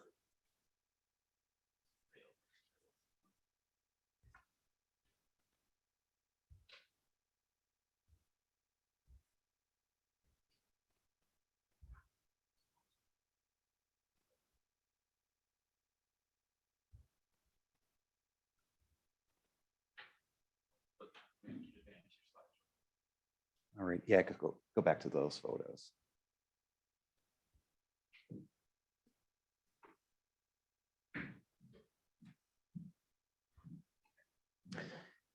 Yeah, and then in the lower right, you will see this was a treatment done on a heavy cyanobacteria bloom in Utah Lake State Park.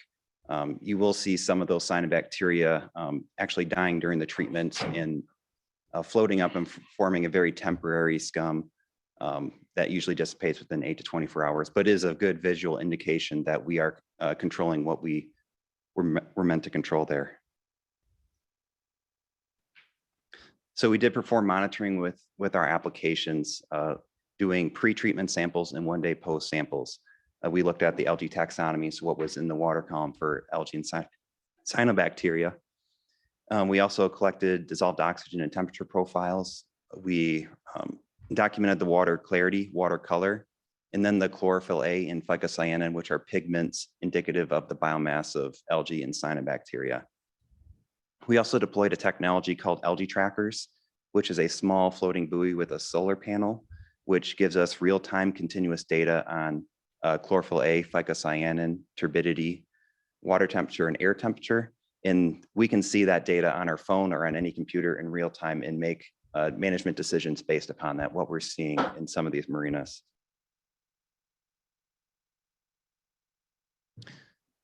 So looking at our results, we're going to focus more on that algae taxonomy data that we have. So the abundance of what we saw for cyanobacteria outside the marinas across the treatment program were some pretty high abundances, ranging between that 350,000 to 500,000 cells per milliliter on average at every marina. So it was pretty similar across the whole entire lake this summer. And when we were working out there, the main cyanobacteria species was a species called Eutrophix. And this forms a bright green to dark green color in the water, as you can see in the photo on the left. And if it's productive enough, it will pop up and form a surface scum. And we did see that at Linden Marina, where it was very dense and productive.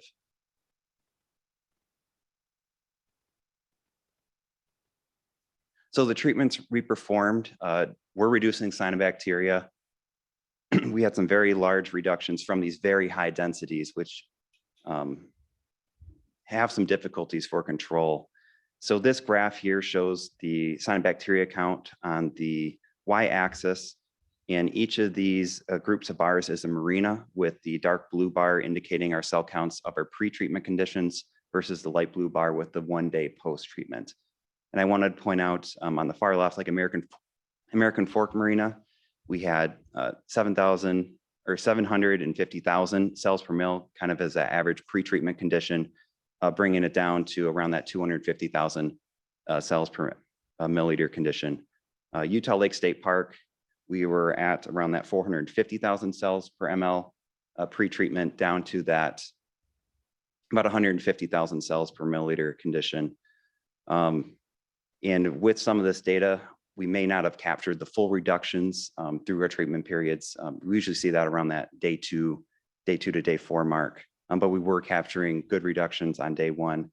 You will also notice, that warning advisory is placed on that 100,000 cell per mil standard.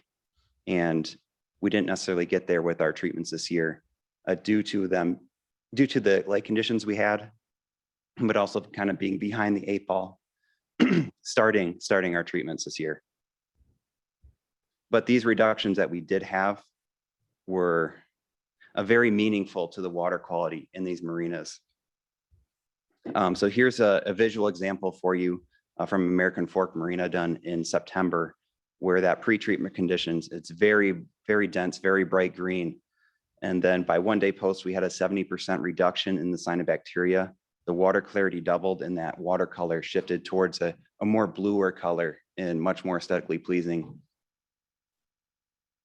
The water depth, water clarity increased from 6 to 12 inches, which has benefits. So we did work this past summer, but we also did work the summer before, which allowed us to experience a range of conditions on the lake for doing algae treatments. 2020, we had high water levels, and our cyanobacteria levels inside marinas were usually less than 50,000 cells per milliliter. Whereas this past year, we had low water levels, we had many storms, and very high cell counts within the marinas, ranging from 200,000 to over 1 million cells per milliliter. And those are hard to deal with. In 2020, we started in early June, which is a good time to start. Our treatments were averaging 80% plus effectiveness and would last days to weeks. This year, we were started late, like I mentioned, and our treatments averaged between 40 to 70% effectiveness and lasted a few days. And the main reason for that is just working these small marinas on such a large lake. Water exchange can really reduce these treatment longevities, and something that needs to be taken into account.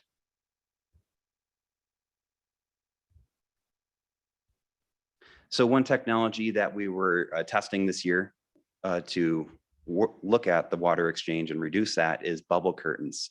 We deployed one of these at Utah Lake State Park. This is basically composed of an air compressor with 12 diffusers put out and across the line. And the benefits of this is they don't impede navigation. You just drive your boat past them without having a physical barrier in place.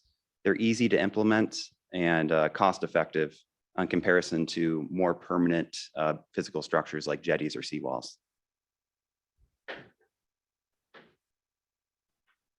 And this might take a second to advance. We got a video.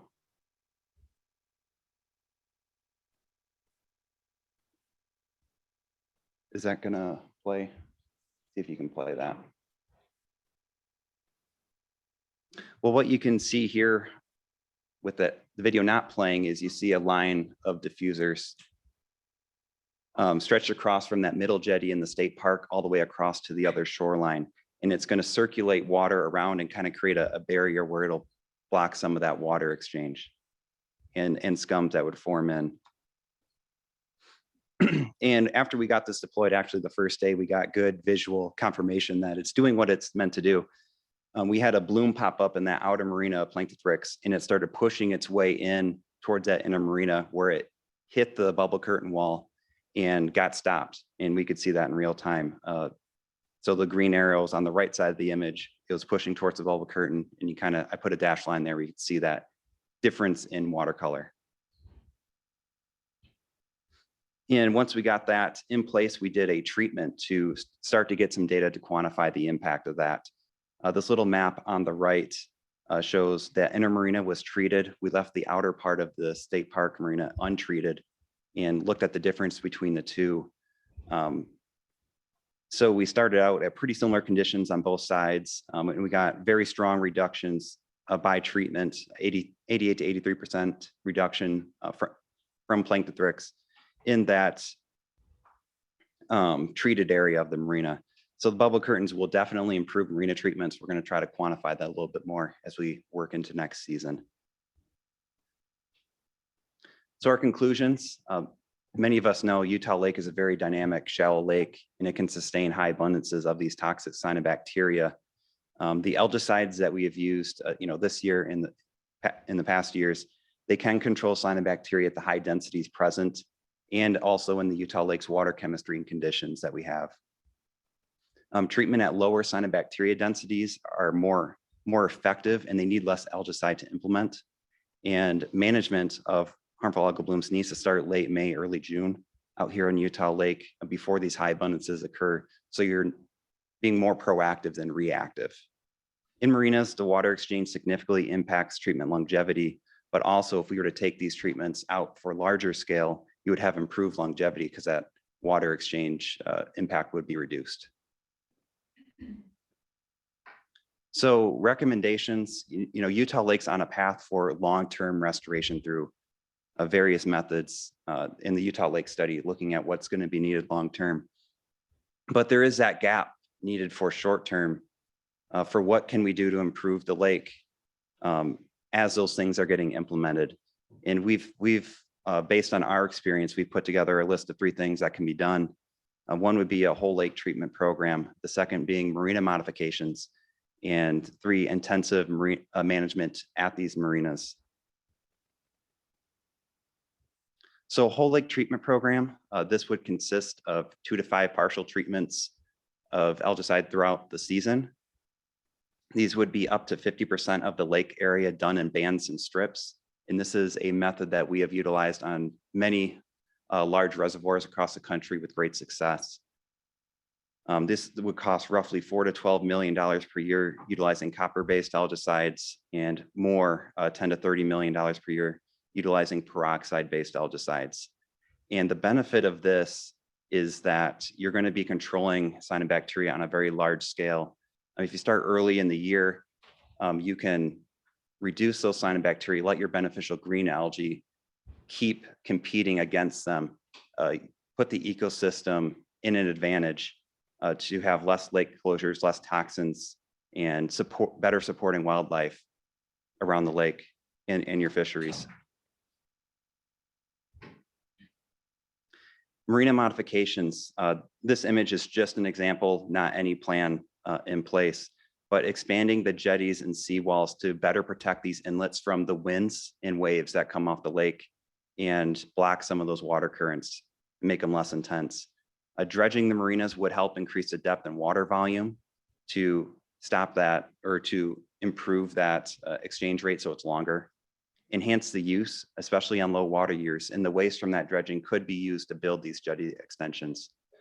And the most easy to implement would be adding bubble curtains at marina entrances to reduce that water and cyanobacteria scum intrusion, and also help isolate the treatments that we're doing that are happening inside the marinas.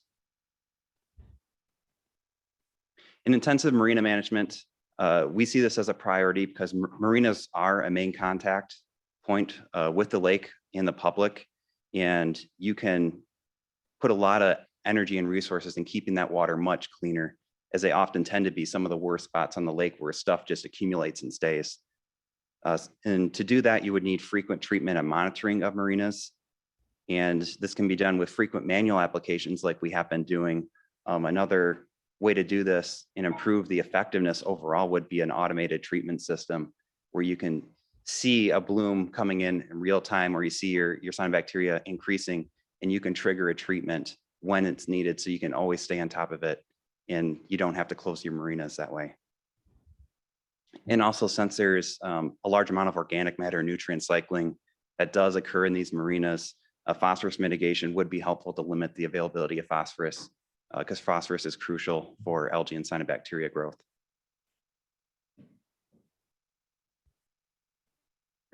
So some next steps, we do have some funds with our current project to continue for the first half of 2022 to continue some of these marina treatments. But for any future management, we do need to have funding available for these short-term HAB mitigation work, whether it's done marina all the way to the whole lake scale. Your support, engagement, and guidance towards these goals is very much appreciated, and these short-term gaps need to be talked about. So we will open it up for discussion and questions. Okay. Again, we'll follow a format. Anybody in our current room that has questions? Representative Brammer. Can you tell me a little bit about the impact of copper on aquatic life and whether that was measured before and after? Yes. So use of copper-based algicides, there is a concern for what it does in the environment. There is a large data set of ecotox, but also real-world data collected and in the peer-reviewed literature showing that its impact is negligible The EPA goes through registration processes for any of these products use, which determines that it does have a negligible risk to, humans, wildlife, and the environment. But we also look at this on a project-specific scale to make sure that we aren't having negative impacts. And so it's a great benefit to the ecosystem. So I guess I'm asking more for, if I could just follow up. Did you do any measurement before and measurement after so that we could determine whether the copper is impacting the aquatic wildlife in this project? Yes. So this small scale, it's very hard to, look at, fish communities and things, but what we were doing for compliance is measuring actually the copper in the water column, pre-treatment and our post-treatment samples. And we were down below our numeric standards for copper within 4 days for sure. But we often are below that at probably day 2. So it's a very short-term impact. Also, when copper is used, it is very rapidly uptaken by algae. So your exposure to zooplankton fish, macrophytes is very limited. And so you don't see toxic and lethal effects. Any other questions here? I got one. So what about the second chemical that you guys read, the second type of treatment? How, what's the safety the peroxide, what's the safety profile on that one, following up on his question with the fish and the other, wildlife around the area? So the benefits of peroxide, it's a different kind of mode of action. So it breaks down the cell walls and through oxidation, just kind of like peroxide on a cut. It'll start to bubble and fizz. It also has a safer or a more beneficial ecotox profile for zooplankton and fishes. And it's often a preferred algicide in states where they have a restricted use on copper. So there's different, I guess, ecotox benefits of using one versus the other. But when you use copper at low rates, where it's very narrowly defined, you can have pretty similar impact that way, and selectivity on your cyanobacteria and not taking out your algae in the process.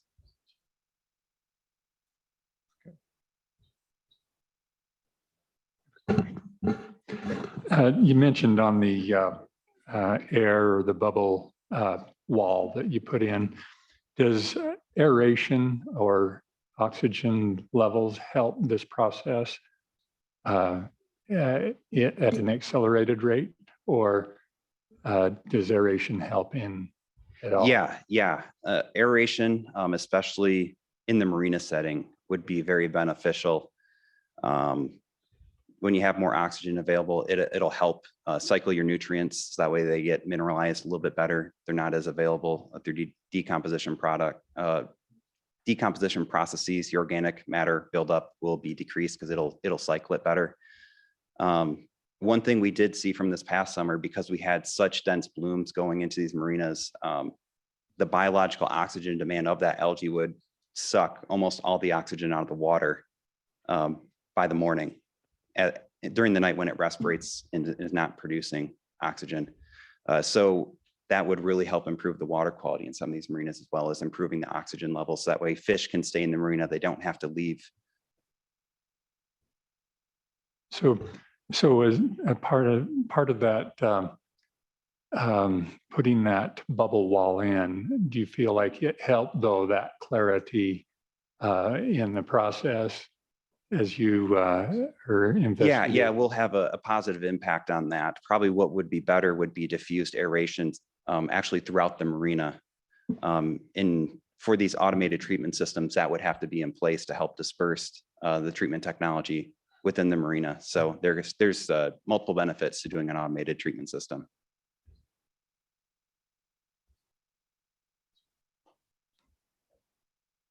My question for you is, on the treatment, on the application, is it better for calm water or for some sort of movement in water to help disperse the application? So with our application method, our boat is actually covering the area of the marina. So still water is fine. If there's mixing, that is also fine. more mixing is needed when you're doing an injection type application. Okay.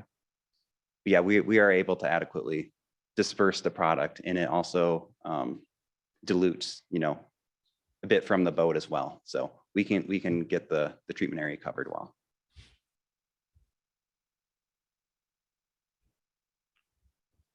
Is there any questions from commission members online? Okay. All right. Thank you for that presentation. Appreciate it. Yep. Oh, and I will ask, Scott, can you post our contact information into the chat for those Yeah, I joining think- virtually? And I can offer that in person for anyone Yeah. here. Okay. Thanks. All right. Item number 6 is ULC Technical Committee report on the ULA discussion. And Councilmember Malkovich, will turn the time over to you. Carrie Malkovich, I serve as the Vice Chair of the Technical Committee.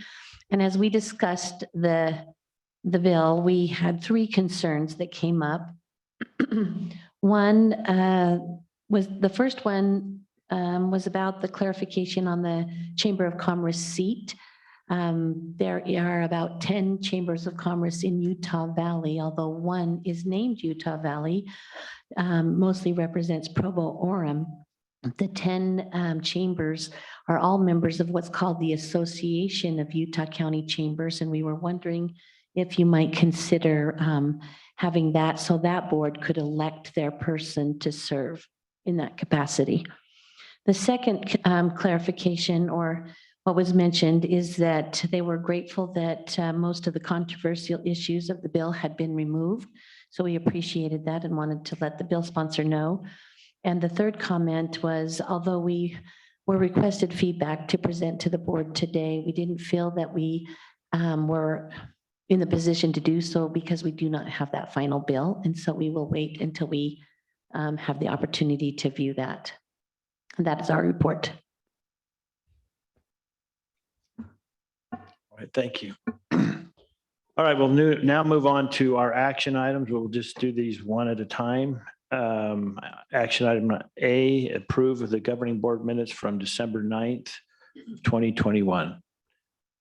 And I would entertain a motion. I'll make a motion to approve those minutes. Okay, have a motion on the table I'll second that. and a second.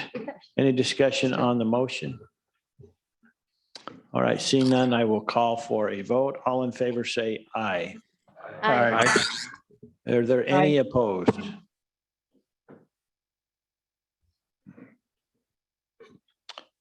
Item number B, review monthly budget reports that were in the packet from November through December 2021.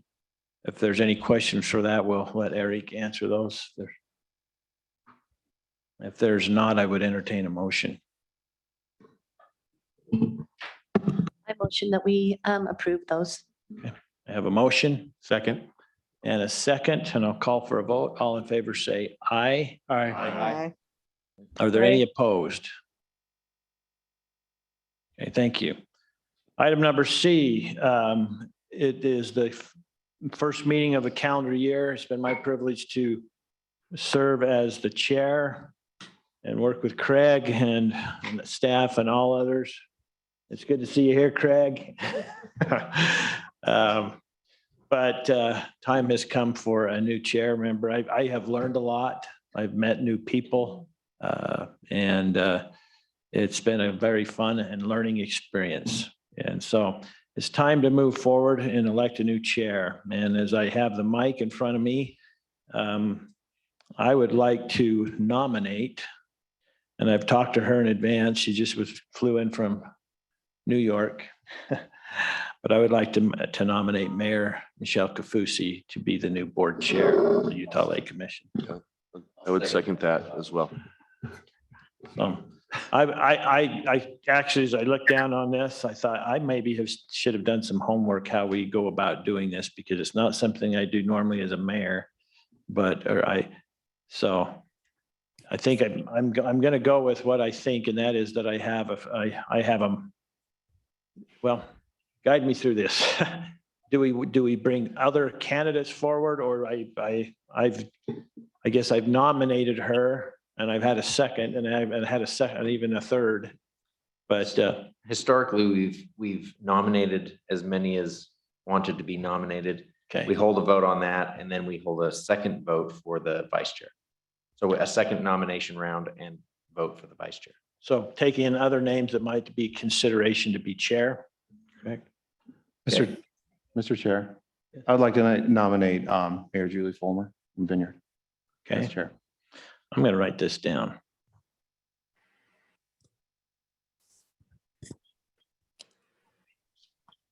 I would like to second that.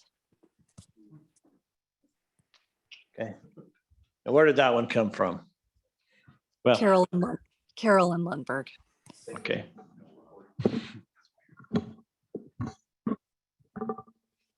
Okay. Any others that would not like to be nominated or make nominations? You can actually really blindside people here if you want to. We nominate you to extend your term? I can't. Oh, okay. But I was blindsided into it, I will say that. Okay. Eric, help me. I mean, you've been through this multiple times. I can't remember. So we have two people that have been nominated. And there's been a second. Can somebody just kind of help guide me through how we go through the process? So now we could just do a vote and do a count of that vote on the first nomination, and then a vote Okay. and a count on the second nomination. Nominees can vote for themselves as well, of course. So Okay. Can I ask for one thing? Just if they can each take just a few seconds to say why they would like to serve as chair, that might help us because they're both our friends. Yes. And so we don't want it to just be that, but why would they like to serve in this capacity? Thank you. Sorry to put both of you on the hot seat. So Mayor. You're doing great, Mayor Frost. I would love to serve as the chair because as we engage with Utah Lake specifically with what's going to happen up at the state with Brady and other bills that are coming our way, Provost's such a heavy hitter in this. The lake is, we do have, I believe, the largest, Eric, am I correct? The largest shoreline that will be impacted. I always tease Eric, why do I have to pay so much to hold one vote? And he's like, because it goes off of population and you got a lot of lakeshore. So I would like to be engaged in the conversation on this and really appreciate and would be humbled to hold this seat. So thank you for nominating me. Thank you. Similarly, sorry, that's really loud. Similarly, we have a lot of public lakeshore, and we have 3 miles of public lake access. We're very involved in the lake and vineyard. We've brought in a lot of projects like the Walcaro Way program that was talked about by Ben, and we've been big supporters of working with Orem and Provo and the surrounding communities on building that as we've worked together to restore that part of the lake. We also are part of a community where we're investing millions of dollars into restoring the lakeside from the old Geneva plant. And so we have a lot going into that. And then we've invested millions of dollars as a city to make our public lakeshore public facing and build those amenities out there to create recreation and also restore and build the lake. And we're surrounded by communities that I think share this need as well. We're right next to Linden that has the Linden Marina, which is one of the most used marinas, and on Utah Lake. And I think that with the involvement that we've had and my involvement in going and advocating for a lot of these programs, I feel like I really have a seat at the table right now at the Capitol and with the people that we're working with. And I think I could provide a benefit to keeping the conversations going and bringing it back locally as we try to make sure that each of our communities, even our water rights communities that are close by, have a say as we look forward towards these upcoming proposals. And we heard a few of the conversations tonight today, this morning, and one of them was having something that starts a first phase in front of Vineyard. And I think as we're looking out towards these types of proposals, having somebody that's meeting regularly and that's one of their most forward-facing conversations really needs to be at the front of that. And I respect Michelle too. So she's fabulous, and she, like she said, she has Provo Bay and a lot to be here and to contribute. So I appreciate the nomination as well. All right. As far as on just the purpose of why I nominate Mayor Kaufusi, I've found that she has led out in a lot of different arenas. And even today, we have 1 o'clock meeting with all the mayors. She led out with aquifer, determining a strategy towards aquifers this last year with our severe drought situation. So maybe I'm just taking the liberty just to offer my opinion as to why I felt she was very well qualified. Plus, I've been very envious of the incredible staff that she has at her disposal. So appreciate it. Okay, that being said, I have a motion and a second, and I think what I'm going to do, I think this would be proper. I'm just going to start with, because there's, widespread, I'm just going to go with Mayor Kaufusi. I have a roll call here. I'm going to call each individual online. If you would please make sure you state your name, because I have not only the name of the city, but I do have the name of an alternate that is there and that has the ability to vote. And so those that would be supportive of Mayor Kaufusi being the Utah Lake Commission Chair, Lon Lott. Yes. American Fork, Brad Frost, sorry, yes. Cedar Hills, Kelly Smith.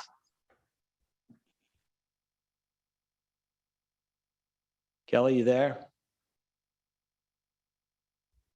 You have an alternate of Brian Miller.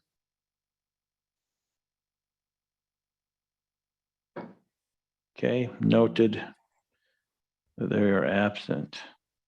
Central Water, Russ.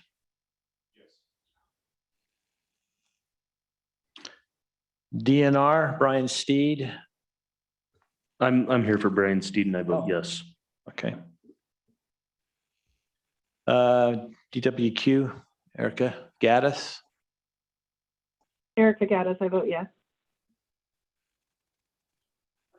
Forestry, Fire, State Lands, Jamie Barnes. Okay, I might have to take a take back. I thought I was here for Brian Steed, who Jamie Barnes is Brian Steed's alternate. Okay.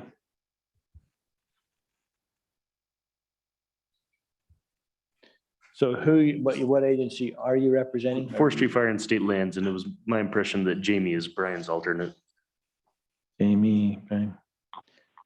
Okay. Eric, I thought that DNR and Forestry, Fire, and State Lands had seats. Is that not correct? They have two seats, yeah, two different seats. Okay, my apologies. I'm representing Jamie Barnes for Forestry, Fire, and State Lands. Okay. Is there anybody here representing DNR?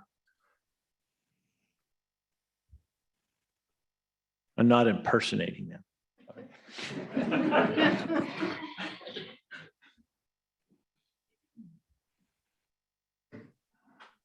Okay, Highland City, Brittany Bills.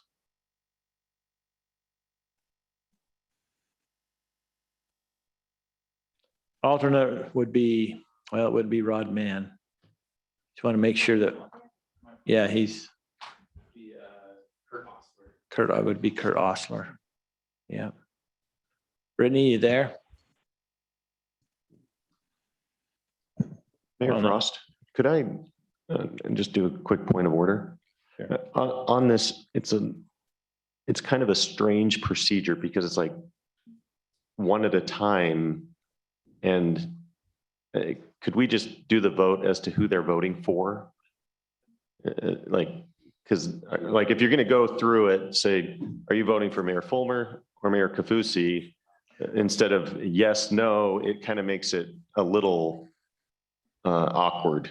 Okay. For everything. I was thinking So- that the math would tell me the same thing at the end. unless there was a tie. So I'm open to that again. This is, The only reason I say that is because it's a little different to say, do you support this person?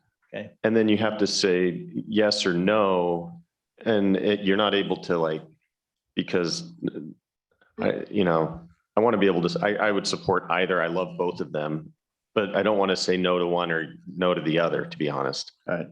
Voting in the affirmative makes it a lot easier, I think, than no and then yes. So yeah, I think just saying a name would be. Yeah, helpful if for we me. could just say the name, that would be okay, helpful. thank you. I'm going to start from the top then. Okay. Sorry, Brad. That's okay. That's okay. All right, Alpine. It's easier for me to keep track of too. American Fork is Mayor Kafusi. Again, I'm going to just see if Kelly Smith from Cedar Hills just jumped on. Doesn't appear so. DNR. They are not here. DWQ. Yes, I did. Thank you. Russ? Yeah, Mayor Kafusi, please. Okay. DWR, Erica Gaddis. Mayor Kafusi. Okay. Forestry, Fire, State and Lands. All right, I got it this time, Mayor Kafusi. Okay. Brittany Bills from Highland City. Okay. Lehigh, Chris Condi.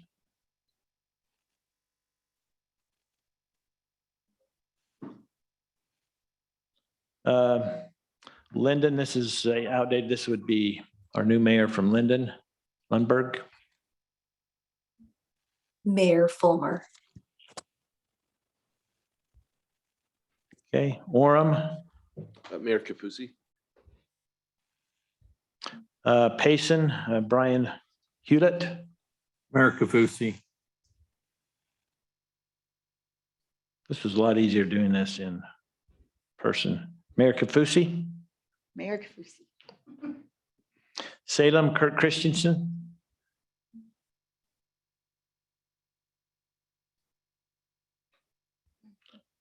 Saratoga Springs, Chris Karn.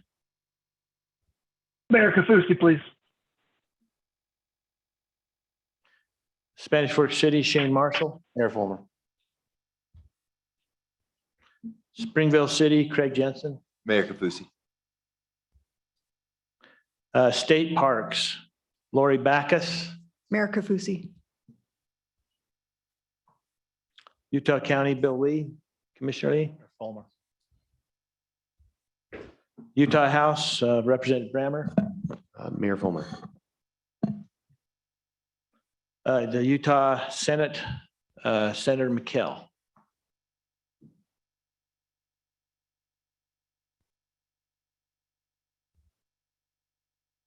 Vineyard, Mayor Fulmer.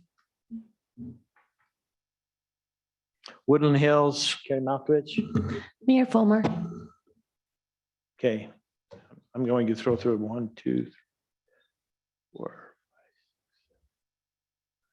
5, 10.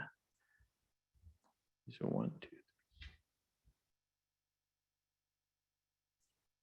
I have 11 votes for Mayor Kafusi and for Mayor Fulmer. 6 votes. And so. Okay, Sam's double checked me, so we welcomed our new chair, Mayor Fulmer, or Mayor Kafusi. Okay, now let's, we'll just follow the same procedure. It might be a little quicker this time as far as vice chair. I would nominate Mayor Fulmer as the vice chair. Okay. We have a mayor, we have a motion and a second, and I'm going to go through this quick.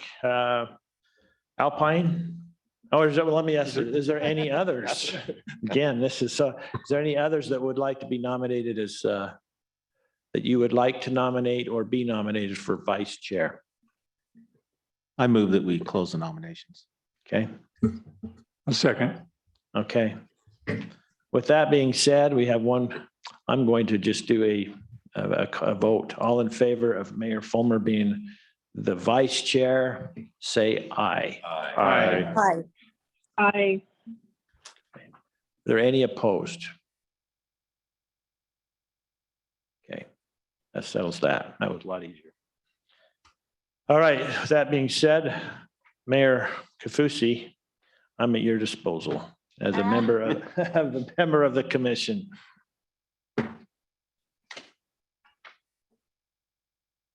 Okay, so you want me to go ahead and just take over from here? Yes.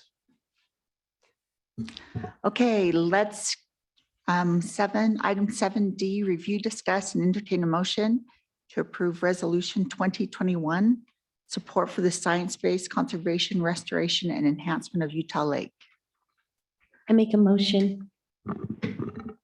I've got one comment, sorry, before we get into that, just on here.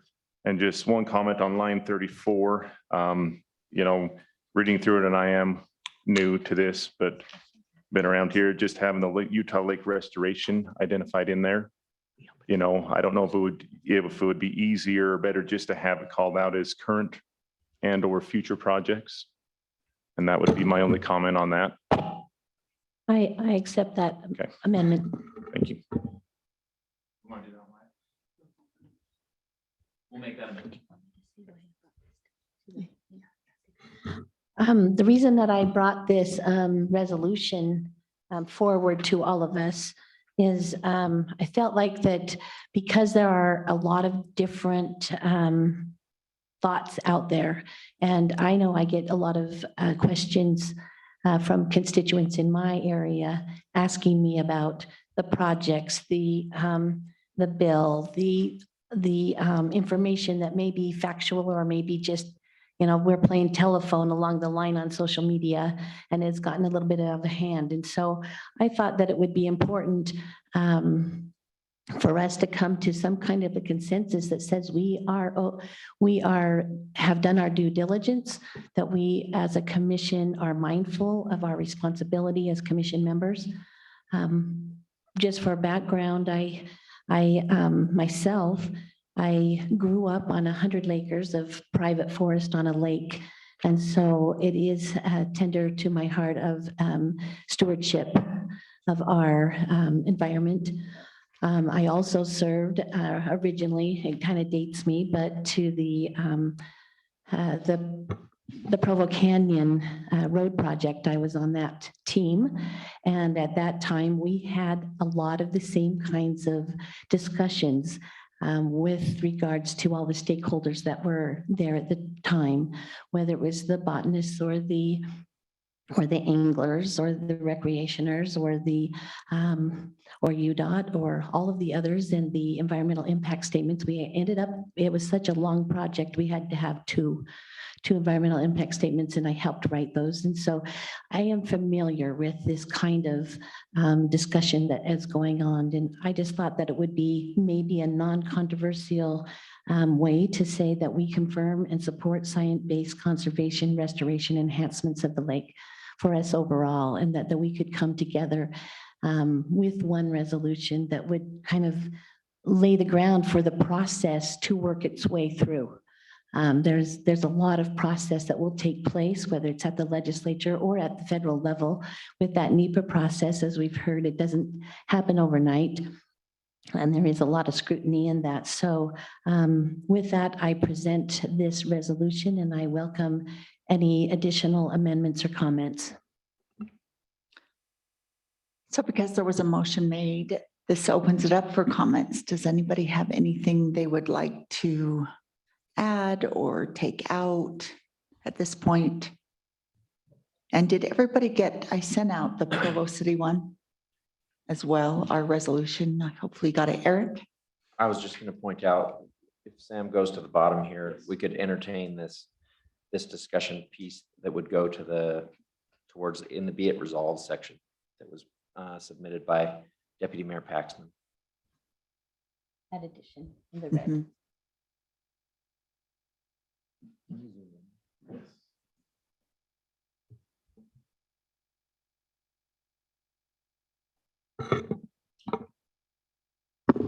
I have a question. What does that mean to support consideration of legislative amendments as we move forward? Isaac, why don't you speak to that? Yeah, so I think most of the resolutions lately have been stemming from this concern that maybe this islands project has been given too much of a green light. And so there's this groups and citizens coming in and saying, hey, can we at least consider legislative amendments that would, enhance some of these goals? And so part of this, I think, is, we want to have people in a spot where they have to say, on one hand, we resolve that we support consideration of legislative amendments that will enhance processes or whatever. And on the other hand, have a resolution that says, we support the existing path. And end of resolution. And does it help us at all and make this a more neutral, non-controversial thing if we say, we support all the path that's been set up with all its science and everything else. We also support consideration of legislative amendments that would strengthen this being a scientific process that has appropriate oversight. And so again, the only, at the Utah Lake Summit the other day, the only concrete proposal that I heard articulated by Representative Stratton, who's the one who is saying that he is going to put forth some amendments to House Bill 272 or somehow, legislative amendments. The only one that I heard was that instead of there being just a legislative oversight committee, I forget if it's called the Legislative Management Committee or what the title is, who would ultimately be in the position to say, go ahead and deed state land to a private party, that it would have to come back for a full legislative vote. And when he shared that, the audience was very receptive to it. I don't think I personally, or we could say Provo City, has a strong feeling on exactly what needs to happen from here. But you heard from the city council and the mayor that they support consideration of amendments that would strengthen the process. And just seemed like that might be a good addition to this resolution, in the spirit of it being not taking one side of any debate that's ongoing in public, but instead supportive of science, supportive of process, supportive of considerations, things that will make it a better process.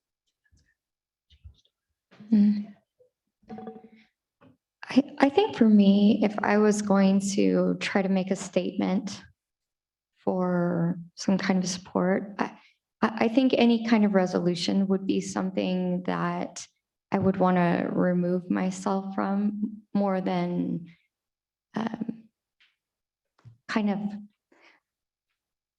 so far we've talked about all of the different projects that have come around the lake and have gone through a similar process. So all of the restorative things, for instance, the June Suckers, the Walcaro Way program, all of these projects that have come around the lake. And for me, I feel like they've gone through a pretty good process to get where they're going. It's been pretty public. We've had a lot of say in it. A lot of these entities work together on it. And so I could see putting in some type of resolution that says, we're good stewards of the lake. We're going to look at science-based things, and we're going to follow a process that we feel that we've been trusting for however long. I feel like if we continue to add more and more things to it, then it does become something where we're taking sides. And I would almost want to refrain from stating anything that's tying the hands of people to objectively look at something. And not that I'm saying we consider legislative amendments, but if there's all sorts of things that are tied to that, I would be concerned with putting my name on it. Deputy Mayor, when I first read this, I had similar thoughts of Mayor Fulmer that I would prefer the legislature almost stay out of the current processes that are in place. But as I read it more, it sounds like if you're going to do legislative action, keep it science-based. Is that the intent?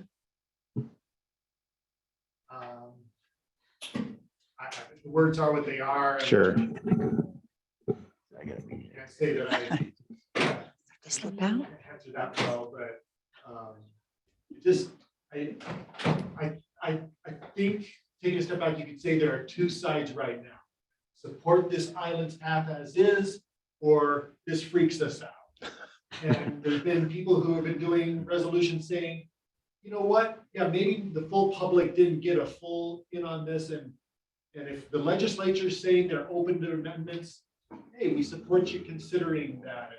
And Okay. hearing this voice that's a little bit freaked out right now. And didn't love the idea of a resolution that kind of doubles down, hey, all y'all that are concerned. So in interest of time, I would propose that we postpone this discussion for a couple of reasons. One, we haven't seen what's coming down. Two, it is kind of new. I don't think there's any reason we have to push forward with it today. Plus, I think many of us have places to be. So I would propose that we postpone this to the next meeting as far as on this resolution itself. And just so you know, one of the reasons I wanted to bring it forward was so that it wouldn't be fair-faced and it wouldn't be just seeing one side or the other, that it really would be something that we could take back to our cities as a collaborative effort to say that we are mindful of our stewardship, that we are looking at all angles of this, and that we are have a collaborative effort here, and that we have robust dialogue, which we obviously do, about the lake, and that it means something to each of us for a different reason, probably, but that we are engaged as a commission as a whole. Can I make a comment? Go ahead, please. Chair. You know, I'm comfortable with adding this.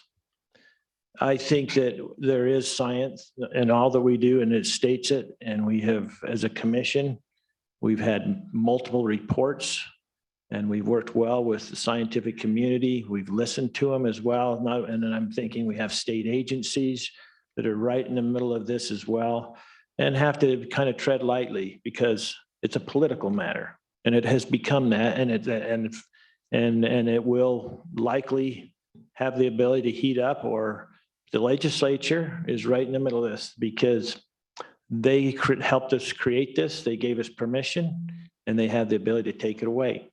So as much as we want to stick with science, I think there is a political element in there, and tying that in to this, I think it's an appropriate measure to add into that. I don't think it adds to the controversy. It widens the scope of dialogue. And I think I can speak for the residents of American Fork. And as I sit on this board, I know there's a couple hats you wear that they would feel safer putting things into the state legislature as a whole, if that's where this is taken. I don't know. But the reality is that we are here because the state has let us, and they have the ability to take it away, and it's a political environment. So a lot of conjuncture. I know we have a motion on the table. I just want to make one more point of why I wanted it to, if we can pass this today, we feel comfortable, because if we wait until after the legislative session, if the bill passes, we only have the Utah Lake Authority, we don't have the commission anymore.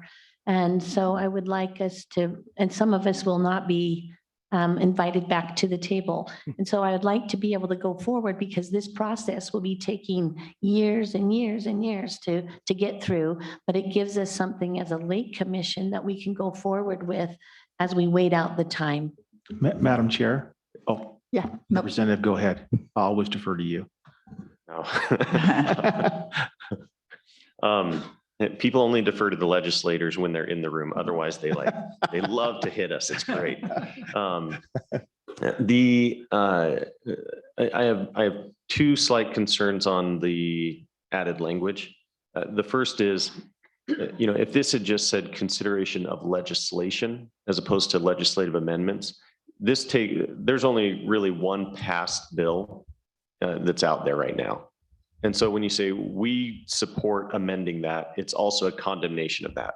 And if that's what they want to do, then that's the vote, and you can take that vote and do that.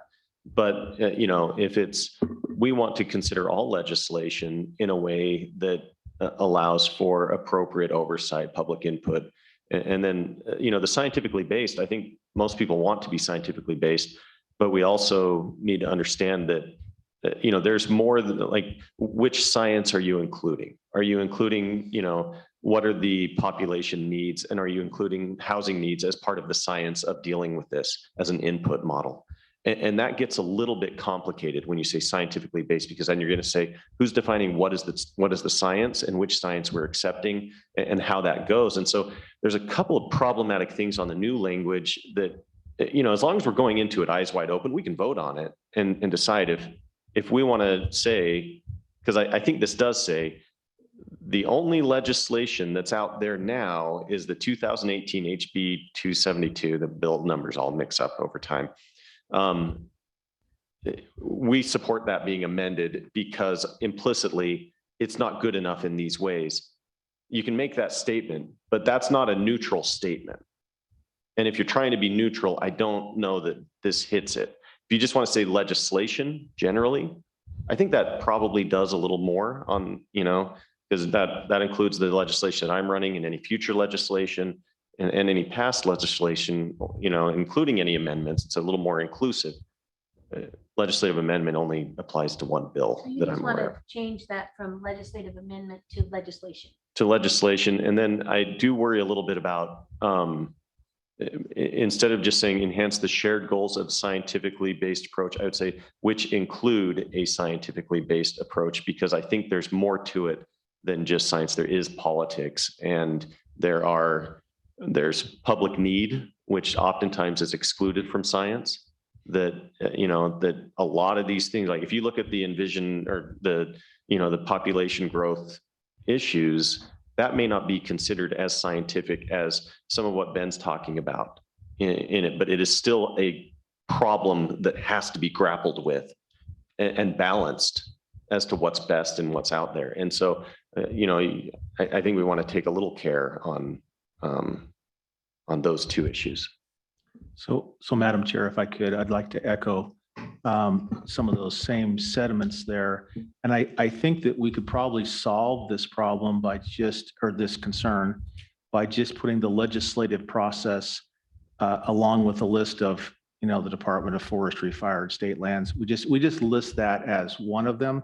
And then the rest of it, when it comes down to, you know, scientifically, that's stated in there as well as also in the whereases. I mean, that's stated throughout the whole thing. I think just adding the state legislature process as part of the list that we already have in there would probably do it for us, in my opinion. Does anyone have any other feedback on this?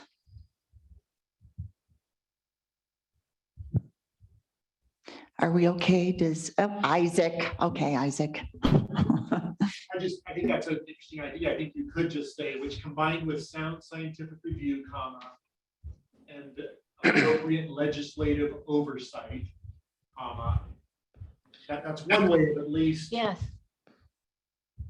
Well, I was thinking more along the lines of we read it, you know, be it further resolved, and then we have the Utah Lake Commission supports, and then it has the Utah Division of Forestry, Fire, State Lands, Division of Water Quality, and it has all those listed on there. We also add in there the legislative process, and that would be it, because we've already got in there that we're looking for combined with sound scientific review, which is in the language, and we have that in the whereases as well. And I think that's part of the thought there, is that we just list the legislative process as part of the group. Yeah, and I'd be more comfortable with the word process. I just, now we're getting into semantics, but supports the process and policies set forth by, I don't know how you Utah get, State because I don't know Legislature. that the state legislature has set forth, maybe it has, but we're just in semantics now and nobody. Well, I like what Representative Brammer said, where if we're looking at this, if we're talking about the legislative process, then it's whatever process that they're going through, and it's whatever bills that come forward, and it's all bills inclusively, where we're not just looking at condemning one or adding to one to go with the side. And I think legislative process identifies that we are engaged and we're reviewing and we're looking at all of these agencies and going through that process together. So since we say on that end, supports the process and policy set forth, that's process there. And then just put by the Utah State Legislature, comma, Utah Division of Forestry State Lands. Is that what you're saying, Bill? Yeah. I agree with that.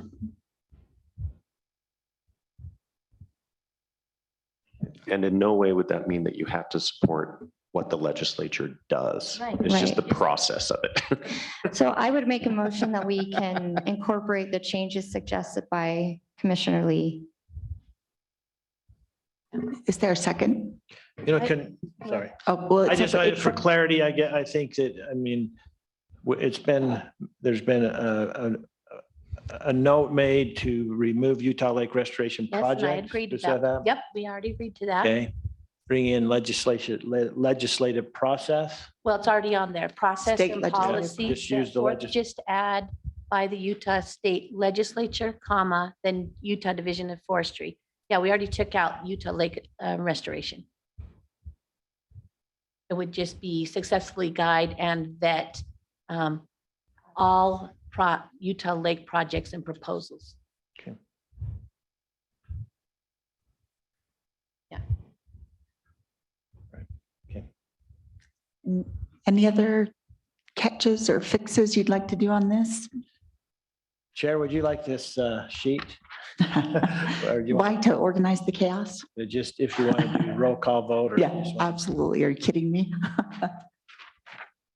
Sorry. So did we get a second for Mayor Fulmer's motion? Well, I think the Is that- motion is with. Yeah. with- Your motion, you And made the I motion. accepted those, both of those two amendments. Okay, All right, then I'll second it. seconded. Okay. So if we all feel good where we're at, let's take it to a vote. All in favor, say aye. Aye. And opposed? Okay, great. Mayor Motion Kukucki. passes. Somebody's online. Someone's online. Hi, this is Erica Gaddis. I'm going to abstain from any votes on this resolution since we're named in the resolution and have a permitting role for all of these efforts. Understandable. Thanks, Erica. All right.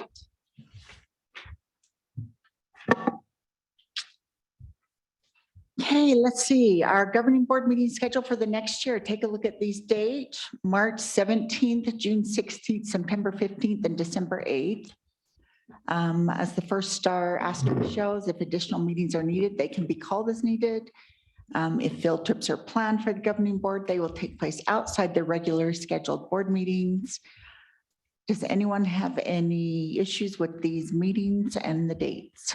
I have a comment, Chair.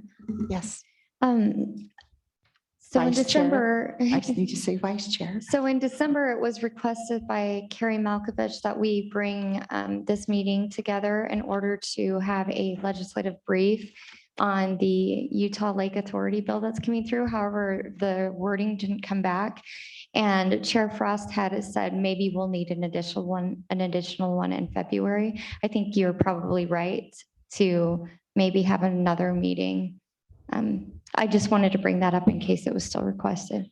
I also requested that we have a weekly briefing from Representative Bramer on where we're at in the process so that we know what's happening. So I assume those will be emailed to us. And if we have another meeting, I would welcome it. Is everyone comfortable having a meeting and another meeting in February? Is that what it was? You wanted it in February? Well, at I least, think we have to have four of us. I'm not married to it. as long as we have the weekly updates, I think that we could maybe have a TBA on if we have a Okay, meeting. in if February. something comes up, if we don't like one of the things, one of your emails, Brady, we're holding a meeting. Yeah, we're not having a meeting to have a meeting, but we need it. Okay, does everyone feel okay with that? Okay, great. Let's see. And now we'll open up to general comments from the public.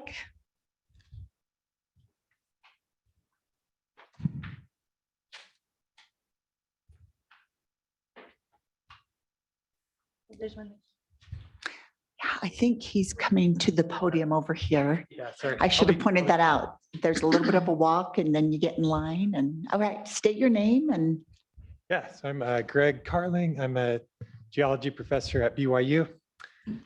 Just this past week, I noticed a posting on the Utah Lake Commission website titled Why Dredge Utah Lake. I wanted to point out that in the 4-page document associated with that, there's exactly one reference to a scientific paper. And that paper is written by me and my student and others. I just want to point out that like along the lines of fact checking, that I think the study was taken out of context. Like in no way does that study support dredging the entire lake bed. In fact, if you read the study, which I could provide to you all, the last section on implications for lake restoration, we make some suggestions, and those would include decreasing nutrient inputs to the lake, which is already being done. There's a lot of work being done towards that. But also maybe some targeted restoration rather than lake-wide restoration. So that's my comment. Thank you. Thank you. All right, welcome. State your name. I'm Coulter Rossborough. I'm just a concerned citizen. My concern has to deal with the water conservation efforts. Mr. Benson or Dr. Benson, I don't know what position you hold, but you mentioned that one of the goals of the lake restoration solutions was to reduce surface area and improve or reduce water evaporation. But I am concerned that the hundreds of thousands of people that you plan to bring onto these islands to live there will consume more water than these efforts could ever preserve. So that is my concern. Thank you. Any other public comment? Chair, could I make one point of public comment? Yes. I think it's important as we've just passed this resolution and we have committed to stay in somewhat of a neutral position with an argument, that we make sure that any content from the commission, including the website, is free of any one group. I clicked on the website just this week, and the island project was front and center on the commission website. I would suggest that it gets removed. Could I clarify? So the Utah Lake Commission website is intended to be informative about any and all projects taking place on the lake.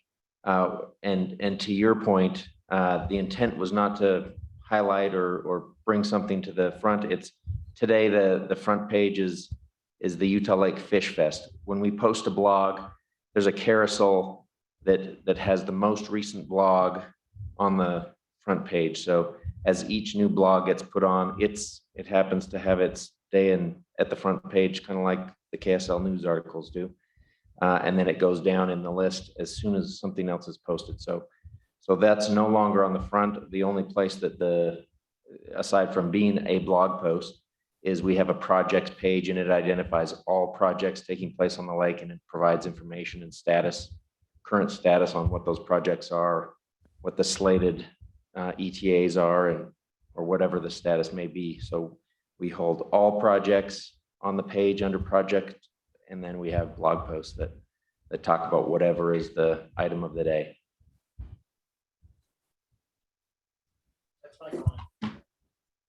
Will you be taking public questions from those of us online?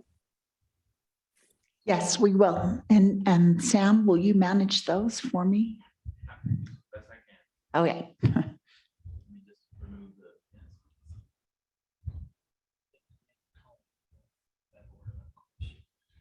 Yeah. Did you want to ask, maybe I don't see If they raise their hands, it push them into a prioritized list. Yeah. Okay, so if you raise your hand, that'll push you into a prioritized list. And again, this is public comment. It's not question answer. It's just, we're here to hear your comments. looks like Richard Fogio. Okay, Richard. Hi, thanks everyone and Sam. I have a couple of questions and or comments. One, does the commission believe the ecosystem and the environment of Utah Lake has improved over the last decade? And two, whether you see an urgency to change our ecosystem and environmental strategy and efforts. And third question is, what is the status of the 2 new Lakeshore Trail segments along the northwest shoreline? Apparently, the consultants and contractors were surprised by what they found and walked off and abandoned the project, leaving debris fields and dead wood piles in their wake. Thank you. So we usually don't take questions from the dais.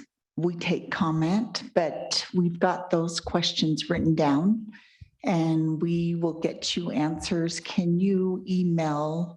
Would it be better to go to you, Eric, or to Sam? What's the best email? Eric@UtahLake.org. Okay, great. Eric@UtahLake.org. It looks like we have another hand raised. It just says Jared's iPhone. All right, Jared's iPhone, you're on. Hey, my name is Jared Myers. I actually grew up across the street from Brady Bremer. Hey, Brady. You have to forgive me. I don't know a whole lot about this project. And I joined the meeting late, so please forgive my ignorance, but I've heard a little bit about this project, probably all the bad things. So you'll have to forgive me not maybe knowing some of the background as to why this is moving forward, why this is being discussed, and what some of the benefits are. But and just a little more background. I grew up in Orem. I just built a house in Pleasant Grove, so I'm a local.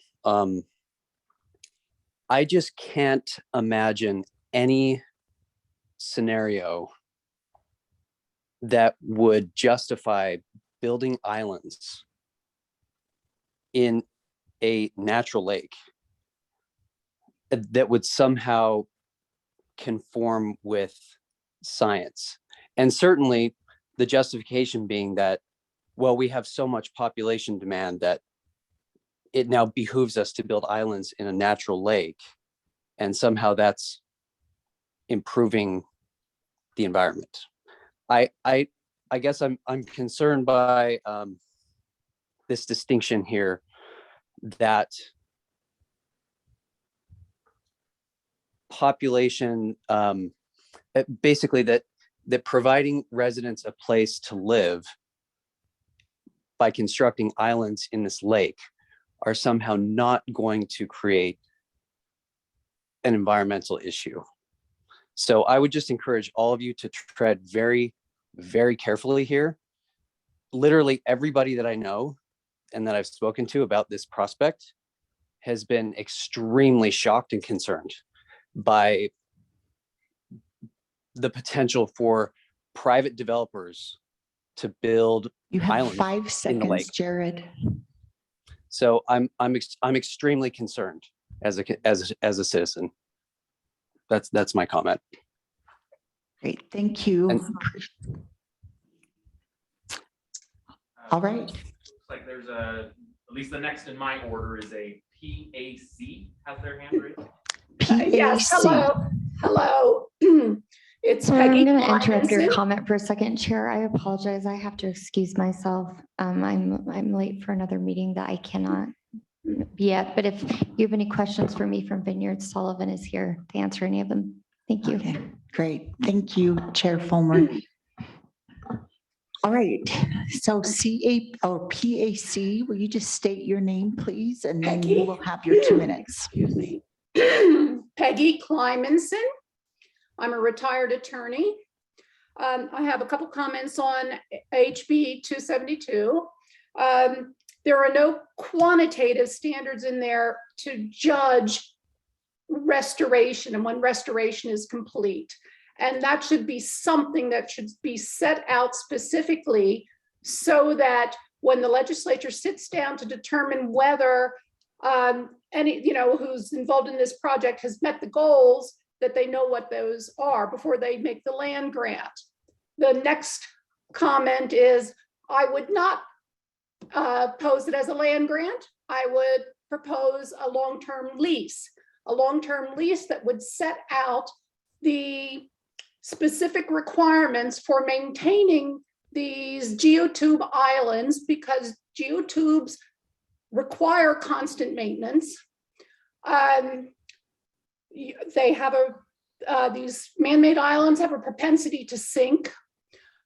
Who is going to deal with that once the developers sell the land grant that's granted to them, sell it on to another developer who will continue that maintenance 20 years from now? On restoration of these islands, recreational islands, once the developer washes their hands of those, sells the property, what happens when a seed of Phragmites blows in from offshore where there's no restoration? 2 seconds. That will populate those islands too. Frag takes off like wildfire. So those two considerations. I would also like Geosyntec or Lake Restoration Solutions to give us the name of their NEPA permit filing so that we can actually search it online. I've been looking for it. I can't find it. So your time's up. So what we'll have you do is you could shoot Eric Ellis an email with this final question where you're trying to find a contact, and he will get that for you. Thank you. Thank you. All right. On the list is Philip Jensen. All right, Philip Jensen, you have got 2 minutes. Thanks. I appreciate this chance to hear and to voice our opinions. I moved to Vineyard a few years ago, partly because I love the lake and I'm really excited about the waterfront development that they're doing. I think that's going to be a huge asset to the community. And one of my concerns is that the proof of concept is going to be right off of this major population center. It seems like the equivalent of testing an unproven stain remover on the front of your shirt. Seems like they should do this in a more remote location that has more opportunity or less of an opportunity to be right in the middle of everybody's view. Second thing that I thought is listening to these is when the question of liability came up, it didn't seem like Mr. Benson really knew who would be liable if this didn't work out. It seems like at the bare minimum, they should be required to put up a bond of some sort because, this is fairly new and especially in this type of setting. So I think that they definitely need to have some kind of plan. If this doesn't work out, who's going to be responsible? And that should include some kind of funding in advance so that, hopefully it wouldn't be needed, but it would be there in case it was needed. And that's all I have. Thanks. Okay, thank you. You didn't even use your last 20 seconds. Good job. Okay. The last hand I have currently online is for Kale Weston. Oh, and with a hand after that. Kale Weston. Kel Weston. Thank you all for the opportunity. I'll be brief. I feel like things are being rushed, and as someone who has talked to a lot of Utahns on other issues, I hope you can pass on that I think there needs to be a lot more due diligence in order to get to that, I think, very important and very high standard about the public trust doctrine. So I'll just put that out there. I appreciate all the hard work you're doing. But if you rush into this, I think we're going to face a lot more problems. And I think some of those issues have already been raised. Thank you. Thank you, Kel. All right, we have one in person, so we'll just take a break, and will you please state your name? Yes, I'm Andrea Rossborough, and I'm a concerned citizen. And I just hope we can all appreciate the irony in calling this a restoration project. Restoration denotes returning it to its original state before we started dumping things in, before we started introducing species. This project in no way is restoring it to its original state. We need to call it what it is. It's a development project that is planning on bringing hundreds of thousands of people to live in the middle of our lake. Okay, thank you. The last online hand I have at the moment just says Cammie's iPhone, so if they could state their first and last names.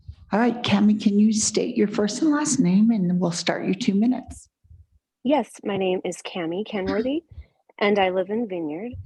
And we've heard a lot of opinions from the public showing our concern for Utah Lake. And so I appreciate being able to be heard. I think House Bill 272 was a very important thing that came about, as this is why we even have this conversation.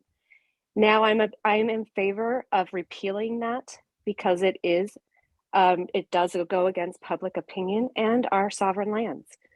And I think that this is going to be an issue for the courts, and that we should save our money and time and stop this process now.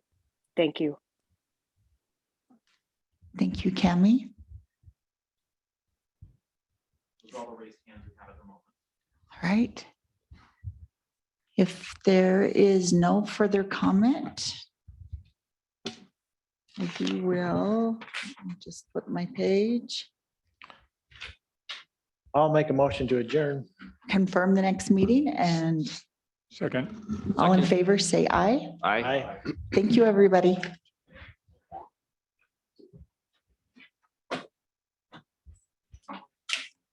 Good job.